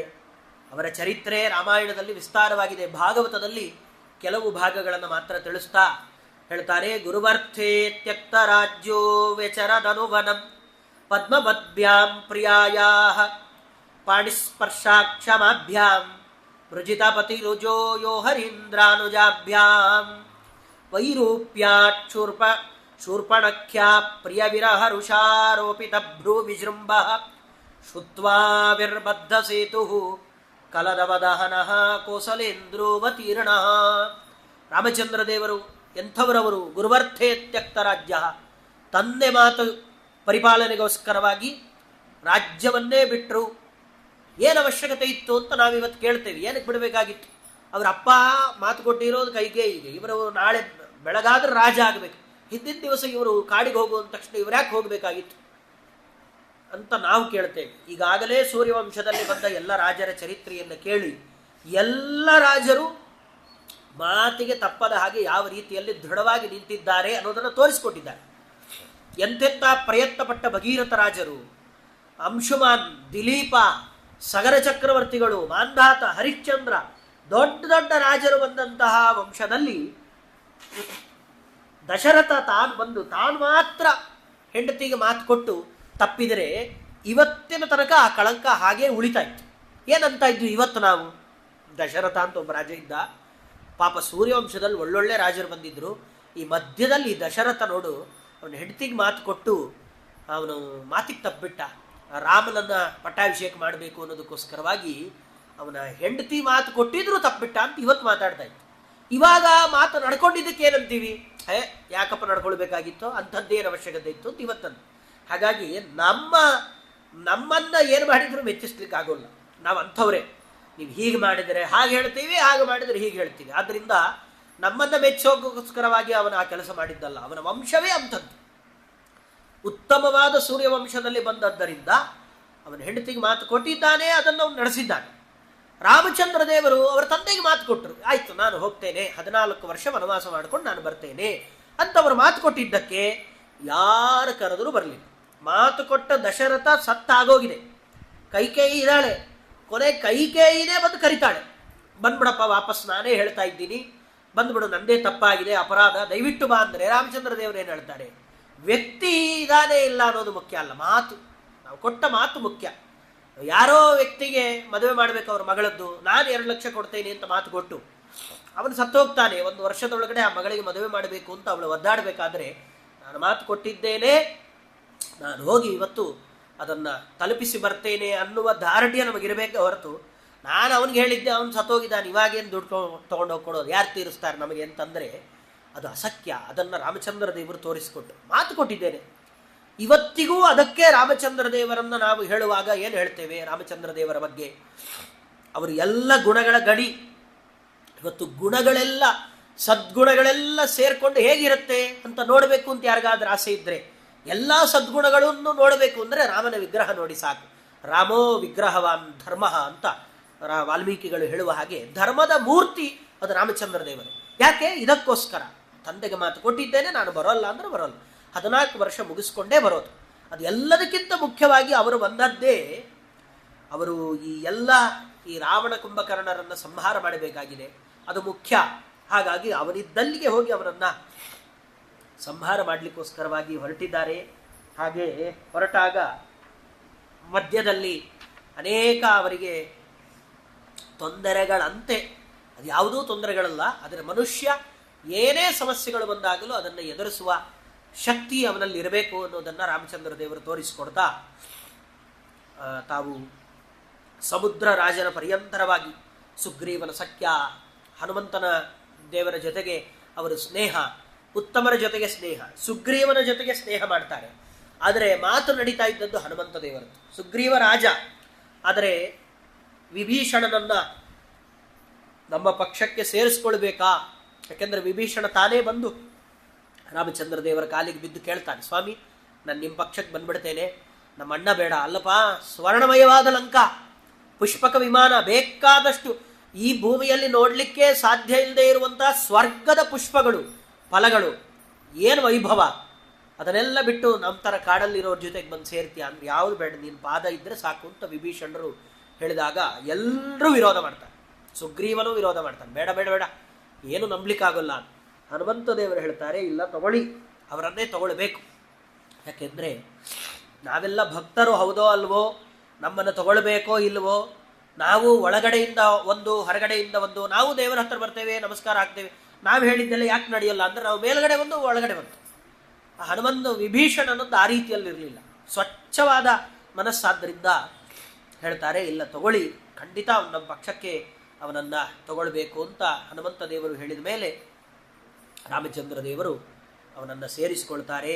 ಆಮೇಲೆ ಸಮುದ್ರ ರಾಜನ ಹತ್ರ ಹೋದಾಗ ಅವನು ಜಾಗ ಬಿಡೋಲ್ಲ ಅಂತ ಕೂತ್ಕೊಳ್ತಾನೆ. ಇವತ್ತಿಗೂ ಏನಾಶ್ಚರ್ಯ, ನಾವು ರಾಮೇಶ್ವರಕ್ಕೆ ಹೋದರೆ ಹೇಗಿದೆ ಸಮುದ್ರ, ಒಂದು ಅಲೆ ಮೇಲೆ ಎದ್ದು ಬರೋಲ್ಲ. ಅವತ್ತು ಅವರ ಭ್ರೂ, ರಾಮಚಂದ್ರ ದೇವರ ಯದ್ಭ್ರೂ ವಿಜೃಂಭೇಣ, ಯಾರ ಭ್ರೂ ವಿಲಾಸದಿಂದ ಸಮಗ್ರವಾದ ಸೃಷ್ಟಿ ಸಂಹಾರಗಳೇ ನಡೆದು ಹೋಗುತ್ತೋ, ಇದು ಯಾವ ಸಮುದ್ರ ರಾಜ ಯಾವ ಲೆಕ್ಕ.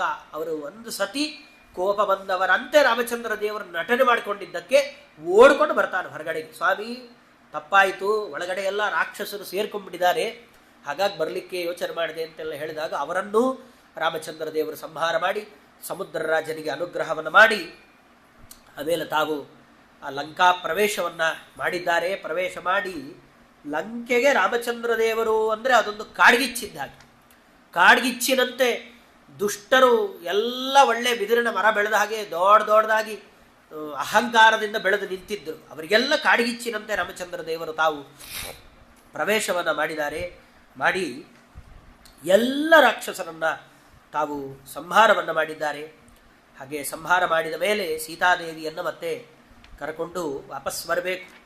ವಾಪಸ್ ಬರಬೇಕಾದ್ರೆ ಎಲ್ಲ ಅಂದರು, ರಾವಣನ ಮನೆಯಲ್ಲಿ ಇದ್ದವಳು, ಅವಳನ್ನು ರಾಮಚಂದ್ರ ದೇವರು ಕರ್ಕೊಂಡು ಬರ್ತಾರೆ, ಹಾಗೆ ಹೀಗೆ ಅಂತ ಎಂಥೆಂಥ ಮಾತುಗಳನ್ನು ಆಡ್ತಾರೆ.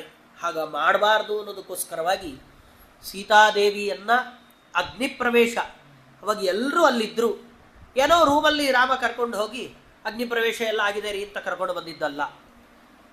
ಎಲ್ಲರ ಸಮ್ಮುಖದಲ್ಲಿ ಎಲ್ಲ ಕಪಿಗಳು ಅಂದರೆ ಸಾಮಾನ್ಯವಾದ ಕಪಿಗಳಲ್ಲ, ಅದರ ಬಗ್ಗೆ ನಮಗೆ ಗೊತ್ತಿದೆ. ಇನ್ನು ವಿಭೀಷಣನಂತ ಸಾತ್ವಿಕವಾದ ರಾಜ ಅಲ್ಲಿದ್ದಾನೆ. ಆ ರಾಜ ಅದರ ಮತ್ತೆ ಪರಿಶುದ್ಧಳಾಗಿ ಮತ್ತೆ ಸೀತೆಯನ್ನ ವಾಪಸ್ ಅಯೋಧ್ಯೆಗೆ ಕರ್ಕೊಂಡು ಹೋಗಬೇಕೆ ಹೊರತು, ಅಯೋಧ್ಯೆಗೆ ಕರ್ಕೊಂಡು ಹೋದ್ಮೇಲೆ ನಾನು ಎಲ್ಲರ ಮುಂದೆ ಮತ್ತೆ ಅಗ್ನಿ ಪ್ರವೇಶ ಮಾಡಿಸೋದು ಅಂದ್ರೆ ಅದೇನು ಹುಡುಗಾಟದ ಕೆಲಸ. ಮುದ್ರಧಾರಣೆ ಹಾಕ್ಕೊಳ್ಳಿಕ್ಕೆ ಹೆದರ್ಕೊಳ್ತೀವಿ ನಾವು. ಅದು ಒಬ್ಬರು ಇವಾಗ ಕಾಯಿಸಿದ್ದು ಬಂತು ಅಂದ್ರೆ ಹಿಂದೆ ಓಡೋಗ್ತೀವಿ. ಒಂದು 5 ಜನಕ್ಕೆ ಹಾಕಿದ್ಮೇಲೆ ನಾವು ಬರ್ತೀವಿ. ಬರೀ ಒಂದು ಮುದ್ರೆ ಒಂದು ಅರ್ಧ ಗಂಟೆ 1 ಗಂಟೆ ನಮಗೆ ಉರಿಯತ್ತೆ ಅಂದ್ರೆ ತಡಿಲಿಕ್ಕಾಗಲ್ಲ. ಅಗ್ನಿ ಪ್ರವೇಶ ಮಾತ್ರ ಯಾವಾಗ ಬೇಕೋ ಅವಾಗೆಲ್ಲ ಹೋಗು ಅಗ್ನಿ ಪ್ರವೇಶ ಮಾಡು, ಆಚೆ ಬಾ ಅಂತ ಹೇಳುವಂಥ ಕೆಲಸ ಅನ್ನೋದು. ಆದರೂ ರಾಮಚಂದ್ರ ದೇವರು ಸೀತಾದೇವಿ ಪರಿಶುದ್ಧಳೇ, ಅದರಲ್ಲಿ ಯಾವ ಪ್ರಶ್ನೆಯೇ ಇಲ್ಲ, ಮುಟ್ಟೇ ಇಲ್ಲ, ನೋಡೇ ಇಲ್ಲ. ಸೀತಾದೇವಿ ರಾವಣನನ್ನು ನೋಡಲೇ ಇಲ್ಲ, ಎದುರುಗಡೆ ಹುಲ್ಲಿಟ್ಟು ನೀನು ತೃಣಕ್ಕೆ ಸಮಾನ ಅಂತ ಮಾತಾಡಿದವಳು.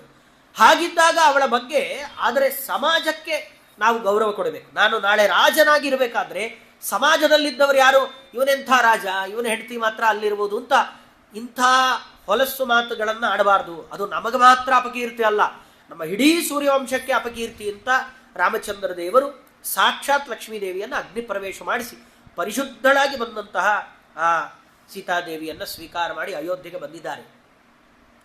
ಅಯೋಧ್ಯೆಗೆ ಬಂದು ಅಯೋಧ್ಯೆಯಲ್ಲಿ ಇವರಿಗೆ ಪಟ್ಟಾಭಿಷೇಕ ನಡೆಯುತ್ತೆ. ಪಟ್ಟಾಭಿಷೇಕ ಇದನ್ನೆಲ್ಲ ಮುಗಿಸಿ ಮತ್ತೆ ಸಾವಿರಾರು ವರ್ಷಗಳ ಕಾಲ, 1-2 ದಿವಸ ಅಲ್ಲ, ರಾಮರಾಜ್ಯವನ್ನು ಮಾಡಿ ಯಾರಿಗೂ ಅನ್ಯಾಯ ಆಗದ ರೀತಿಯಲ್ಲಿ, ಯಾರಿಗೂ ಅನ್ಯಾಯ ಮಾಡಲಿಲ್ಲ. ಒಂದು ನಾಯಿ ಬಂದು ಕೇಳಿದರೂ ಅದಕ್ಕೂ ನ್ಯಾಯ ಸಿಗಬೇಕು, ಆ ರೀತಿಯಲ್ಲಿ ರಾಮಚಂದ್ರ ದೇವರು ವ್ಯವಸ್ಥೆ ಮಾಡಿ, ಆ ನಾಯಿ ತಾನು ಬಂದು ಕೇಳತ್ತೆ, ನನಗೆ ಅನ್ಯಾಯ ಆಗಿದೆ ಅಂತ ಕೇಳಿದಾಗ, ಯಾರು ಅನ್ಯಾಯ ಮಾಡಿದ್ದು, ಅವನು ಹೊಡೆದಿದ್ದಾನೆ, ಅವನು ಯಾರೋ ಒಬ್ಬ ಸನ್ಯಾಸಿ ಬಂದು ನನಗೆ ಹೊಡೆದಿದ್ದಾನೆ, ಅವನನ್ನು ಕರ್ಕೊಂಡು ಹೋಗಿ ದೇವಸ್ಥಾನದ ಮುಖ್ಯ ಅಧಿಕಾರಿಯನ್ನಾಗಿ ಮಾಡಿ, ಧರ್ಮಾಧಿಕಾರಿಯನ್ನಾಗಿ ಮಾಡಿ, ಅವನನ್ನು ಧರ್ಮಾಧಿಕಾರಿ, ನಾಯಿಗೆ ಹೊಡೆದು ತಪ್ಪು ಮಾಡಿದ ಧರ್ಮಾಧಿಕಾರಿ ಮಾಡ್ತೀರಾ ಅಂದರೆ ಅದೇ ವ್ಯವಸ್ಥೆ. ಯಾಕೆ ಅದು ಧರ್ಮಾಧಿಕಾರಿ ಆದ ಅಂದರೆ ಮುಂದೆ ನಾಯಿ ಆಗ್ತಾನ. ಯಾಕೆ ದೇವಸ್ಥಾನದ ದುಡ್ಡನ್ನು ತಿಂತಾನೆ, ದೇವಸ್ಥಾನದಲ್ಲಿ ಬಂದಿರೋ ಎಣ್ಣೆ ತುಪ್ಪ ಬತ್ತಿ ಏನೇನು ಬೇಕೋ ಎಲ್ಲ ಮನೆಗೆ ಸಾಗಿಸ್ತಾನೆ, ಮುಂದೆ ಅವನು ಕೂಡ ನಾಯಿಯಾಗಿ ಹುಡ್ತಾನೆ. ಈ ನಾಯಿಯು ಹಿಂದೆ ಒಂದು ದೇವಸ್ಥಾನದಲ್ಲಿ ಧರ್ಮಾಧಿಕಾರಿಯಾಗಿದ್ದದ್ದೇ ಇವತ್ತು ನಾಯಿ ಆಗಿದೆ ಅಂತ ರಾಮಚಂದ್ರ ದೇವರು ಆ ನಾಯಿಗೂ ಬಿಡದ ಹಾಗೆ ನ್ಯಾಯವನ್ನು ಕೊಟ್ಟು, ಸಮಾನವಾದ ನ್ಯಾಯ. ಅವರ ಕಾಲದಲ್ಲಿ ಅಕಾಲದಲ್ಲಿ ಸತ್ತವರು ಅಂತಿಲ್ಲ, ಮಕ್ಕಳಿಲ್ಲದವರು ಅಂತಿಲ್ಲ, ವಿಧವೆಯರಾದರು ಅಂತಿಲ್ಲ, ದೀರ್ಘಾಯುಷ್ಯ, ಕೆಟ್ಟ ರೋಗ ಬಂತು, ಅದು ಯಾವುದೂ ಇಲ್ಲ, ಆಯುಷ್ಯ ಪೂರ್ಣವಾಗಿ ಬದುಕಿದ್ದ ಆಮೇಲೆ ಸಾಯ್ತಾ ಇತ್ತು. ಇಂಥ ಅದ್ಭುತವಾದ ರಾಮರಾಜ್ಯ ಆವಾಗ ನಿರ್ಮಾಣ ಆಗಿದ್ದರಿಂದ ಅವರು ಮೋಕ್ಷಕ್ಕೆ ಕರೆದರೂ ಕೂಡ ಯಾರಿಗೂ ಹೋಗಬೇಕು ಅಂತ ಮನಸ್ಸು ಆಗಲಿಲ್ಲ. ಪಾರಮೇಷ್ಟ್ಯಾನುಪಾದಾಯ ಭಾಂಡಾನ್ಯುಚ್ಛಾವಚಾನಿ ಚ ಪಾದಯೋರ್ ನೆಪತತ್ ಪ್ರೇಮ್ನ ಪ್ರಕ್ಲಿನ್ನ ಹೃದಯ ಕ್ಷಣ.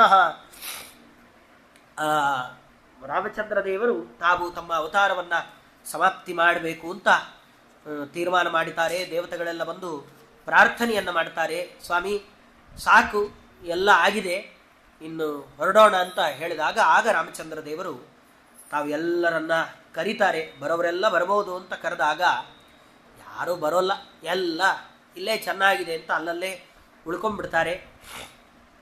ಹಾಗೆ ಉಳ್ಕೊಂಡು ಇಲ್ಲೇ ಇದ್ದು ರಾಮಚಂದ್ರ ದೇವರು ತಾವು ಕೂಡ ದೀರ್ಘವಾದ ರಾಮರಾಜ್ಯ,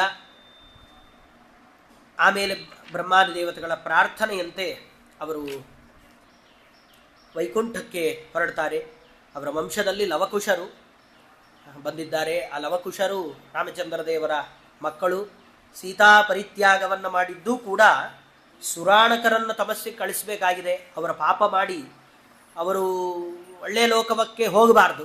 ಹಾಗಾದರೆ ನಾವು ಒಳ್ಳೆಯ ಲೋಕಕ್ಕೆ ಹೋಗಬಾರ್ದು ಅಂದರೆ ರಾಮಚಂದ್ರ ದೇವರ ಬಗ್ಗೆ ಇವತ್ತಿಗೂ ನಮಗೆ ಅಪನಂಬಿಕೆ ಇದ್ದರೆ ನಾವು ಕೂಡ ಒಳ್ಳೆಯ ಲೋಕಕ್ಕೆ ಹೋಗ್ಲಿಕ್ಕೆ ಆಗೋಲ್ಲ. ಸುರಾಣಕರಂತೆ ನಾವು ಅಂಧನ್ ತಮಸ್ಸಿಗೆ ಹೋಗ್ಲಿಕ್ಕೆ ಸಾಧ್ಯ ಆಗುತ್ತೆ. ಹಾಗಾಗಿ ಅಂಥ ಕೆಲಸವನ್ನು ಮಾಡದೆ ರಾಮಚಂದ್ರ ದೇವರು ಅಂದರೆ ಅವರು ಪರಿಶುದ್ಧರು, ಅದರಲ್ಲಿ ಯಾವುದೇ ಎರಡನೇ ಮಾತಿಲ್ಲ. ಯಾರ್ಯಾರೋ ಬುದ್ಧಿಜೀವಿಗಳು ಇವತ್ತು ಹುಟ್ಟುಕೊಂಡಿದ್ದಾರೆ, ಅವರೆಲ್ಲ ಬಾಯಿಗೆ ಬಂದ ಹಾಗೆ ರಾಮಚಂದ್ರ ದೇವರ ಬಗ್ಗೆ ಮಾತಾಡ್ತಾರೆ. ಅವರು ಹಾಗೆ, ಅವರು ಹೀಗೆ, ರಾಮ ಕುಡಿತಾ ಇದ್ದ, ರಾಮ ಯಾರೋ ಬೇರೆಯವ್ರನ್ನೂ ಮದುವೆ ಆಗಿದ್ದಾನೆ ಅಂತ ಹೇಳ್ತಾರೆ. ಏನೇನೋ ಅವರ ಬಾಯಿಗೆ ಬಂದಾಗ ಹೇಳ್ತಾರೆ. ಶಾಸ್ತ್ರ ನಿಜವಾಗಲೂ ರಾಮಾಯಣವನ್ನು ಅಧ್ಯಯನ ಮಾಡಬೇಕಾದರೆ ಸಂಸ್ಕೃತದಲ್ಲಿ ಇರುವಂಥದ್ದು ರಾಮಾಯಣ. ಆ ರಾಮಾಯಣವನ್ನು ಅದೇ ಭಾಷೆಯಲ್ಲಿ ಓದಿದಾಗ ಅದರ ಬಗ್ಗೆ ಅರ್ಥ ಆಗುತ್ತೆ. ಅದನ್ನು ಬಿಟ್ಬಿಟ್ಟು ನಾವು ಯಾರೋ ತಮಗೆ ಕೀರ್ತಿ ಬರಲಿಕ್ಕೋಸ್ಕರವಾಗಿ ರಾಮಾಯಣಗಳನ್ನು ಬರೆದವರು ಬೇಕಾದಷ್ಟು ಜನ ಕವಿಗಳಿದ್ದಾರೆ. ನಮ್ಮಲ್ಲಿ ಅಂಥ ಶ್ರೇಷ್ಠ ಕವಿಗಳು ನಮ್ಮ ಕನ್ನಡ ನಾಡಲ್ಲಿ ಬಂದವರಿದ್ದಾರೆ. ಅವರೂ ರಾಮಾಯಣ ಬರೆದು ಅದಕ್ಕೊಂದಿಷ್ಟು ಅಪಚಾರ ಮಾಡಿದ್ದಾರೆ. ಅದರ ಜೊತೆಗೆ ಒಂದಿಷ್ಟು ಬುದ್ಧಿಜೀವಿಗಳು ಬಂದು ಅವರೊಂದಿಷ್ಟು ಅಪಚಾರ ಮಾಡಿದ್ದಾರೆ. ಇವತ್ತಿಗೂ ರಾಮಚಂದ್ರ ದೇವರು ಅಂತ ಹೆಸರು ಬಂದಾಗ ಅದಕ್ಕೆ ಕಳಂಕ ತರೋರು ಇದ್ದೇ ಇದ್ದಾರೆ. ಕಳಂಕ ತರೋರು ಸಾವಿರಾರು ಜನ ಇದ್ದರೂ ಅವರ ಮಧ್ಯದಲ್ಲಿ ಅಯೋಧ್ಯೆಯಲ್ಲಿ ಎಲ್ಲೂ ಇಲ್ಲದಂತೆ ವಿಜೃಂಭಣೆಯಿಂದ ಇವತ್ತು ರಾಮಚಂದ್ರ ದೇವರ ದೇವಸ್ಥಾನ ಎದ್ದು ನಿಂತಿದೆ ಅಂದರೆ ಅವರ ನಿಷ್ಕಳಂಕರು ಅನ್ನೋದಕ್ಕೆ ಇದು ಸರ್ವಸಾಕ್ಷಿ. ಲಕ್ಷಾಂತರ ಜನ ಇವತ್ತು ಬಂದು ಮತ್ತೆ ರಾಮಚಂದ್ರ ದೇವರ ದರ್ಶನವನ್ನು ಅಲ್ಲಿ ಮಾಡ್ತಾ ಇದ್ದಾರೆ ಅಂದರೆ ನಿಜವಾದ ಭಕ್ತರಿಗೆ ಯಾವತ್ತಿದ್ರೂ ರಾಮಚಂದ್ರ ದೇವರ ಮೇಲೆ ಎಳ್ಳಷ್ಟು ಅನುಮಾನ ಇಲ್ಲ. ಸರ್ವೋತ್ತಮನಾದ ರಾಮನೇ, ಅವನು ಯಾವತ್ತಿಗೂ ನಿರ್ದೋಷನೇ ಅಂತ ಅವರಿಗೆ ನಿಶ್ಚಯ ಇದೆ. ಅನುಮಾನ ಪಡ್ತಕ್ಕಂಥವ್ರು ಯಾವತ್ತಿಗೂ ಅಲ್ಲಿಗೆ ತಲೆಯೂ ಹಾಕದೆ ಅವರೆಲ್ಲ ಇವತ್ತಿಗೂ ಸುರಾಣಕರಂಥವರನ್ನು ಇವತ್ತಿಗೂ ಕಾಣ್ತೇವೆ ನಾವು. ಅವರು ಇವತ್ತಿಗೂ ರಾಮ ಮಂದಿರವನ್ನು ಉದ್ಘಾಟನೆಯ ಸಂದರ್ಭದಲ್ಲಿ ಬೇರೆ ರಾಮ ಮಂದಿರದ ಉದ್ಘಾಟನೆಗೆ ಬಂದಿಲ್ಲ.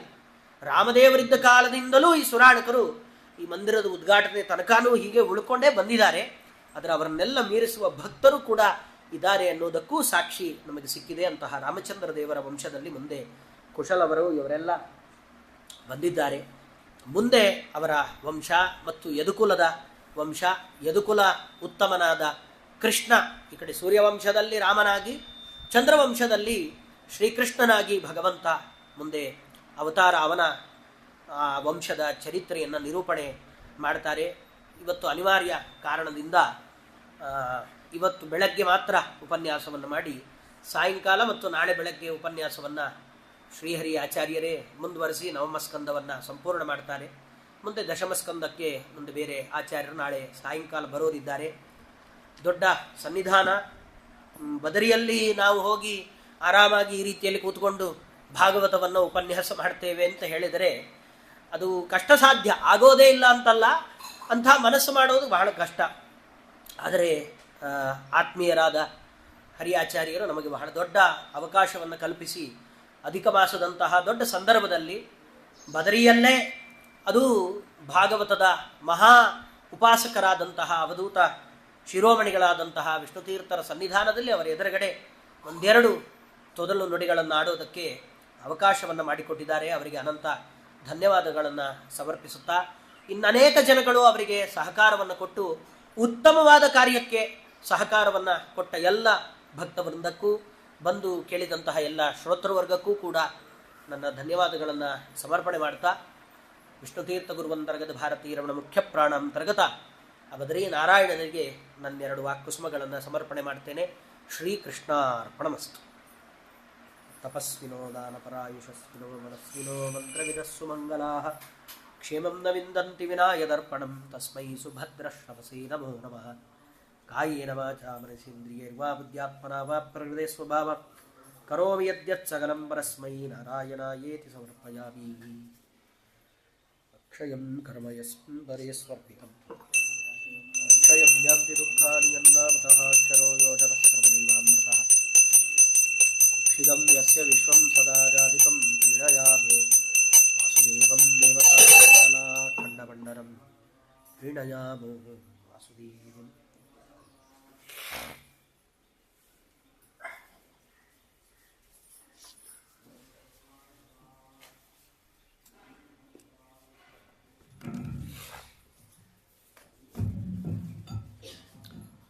ಶ್ರೀ ಗುರುಭ್ಯೋ ನಮಃ. ಹರಿ ಓಂ. ಅಧಿಕ ಮಾಸದ ಅಂಗವಾಗಿ ನಡೀತಾ ಇರುವಂತಹ ಈ ಒಂದು ಭಾಗವತ ಜ್ಞಾನ ಸತ್ರದಲ್ಲಿ 9ನೇ ಸ್ಕಂದದ ಚಿಂತನೆಯನ್ನು ವಿದ್ವಾಂಸರಾದಂತಹ ಗುರುಪವನಾಚಾರ್ಯರು ಅತ್ಯಂತ ಹೃದಯಂಗಮವಾಗಿ ನಮಗೆಲ್ಲ ನೆರವೇರಿಸಿಕೊಟ್ಟಿದ್ದಾರೆ. ಅವರೇ ಹೇಳಿದಂತೆ ಅನಿವಾರ್ಯ ಕಾರಣಗಳಿಂದಾಗಿ ಅವರು ಹೊರಡಬೇಕಾಗಿದೆ. ಹಾಗಾಗಿ ಒಟ್ಟು 9ಮ ಸ್ಕಂದದ 9 ಅಧ್ಯಾಯಗಳ ಚಿಂತನೆ, 9ನೇ ಸ್ಕಂದದ 9 ಅಧ್ಯಾಯಗಳ ಚಿಂತನೆಯನ್ನು ಆಚಾರ್ಯ ನಡೆಸಿಕೊಟ್ಟಿದ್ದಾರೆ. ಮುಂದೆ 10ನೇ ಅಧ್ಯಾಯದಿಂದಾಗಿ ಇವತ್ತು ಸಂಜೆ ಮತ್ತು ನಾಳೆ ಬೆಳಗ್ಗೆ ನಾವೆಲ್ಲರೂ ಕೂಡ ಸೇರಿ ಚಿಂತನೆ ಮಾಡೋಣ ಎಂಬುದಾಗಿ ಹೇಳ್ತಾ, ದೂರದಿಂದ ಆಗಮಿಸಿ ಈ ಒಂದು 9ಮ ಸ್ಕಂದದ ಚಿಂತನೆ ನಡೆಸಿಕೊಟ್ಟಂತಹ ವಿದ್ವಾಂಸರಿಗೆ ನಮ್ಮ ನಿಮ್ಮೆಲ್ಲರ ಪೂರ್ವಕವಾಗಿ ಭಕ್ತಿ ಸಾಷ್ಟಾಂಗ ನಮಸ್ಕಾರ ಪೂರ್ವಕ ಧನ್ಯವಾದಗಳು. ಆಚಾರ್ಯರಿಗೆ ಮಠದ ಗೌರವವನ್ನು ಸಲ್ಲಿಸಬೇಕು ಅಂತ ಅರ್ಚಕ ವಂಶೀಯರಾದಂತಹ ಸುರೀಂದ್ರಾಚಾರ್ಯ ಪೂಜಾರವರಲ್ಲಿ ಕೇಳ್ಕೊಳ್ತಾ ಇದೆ.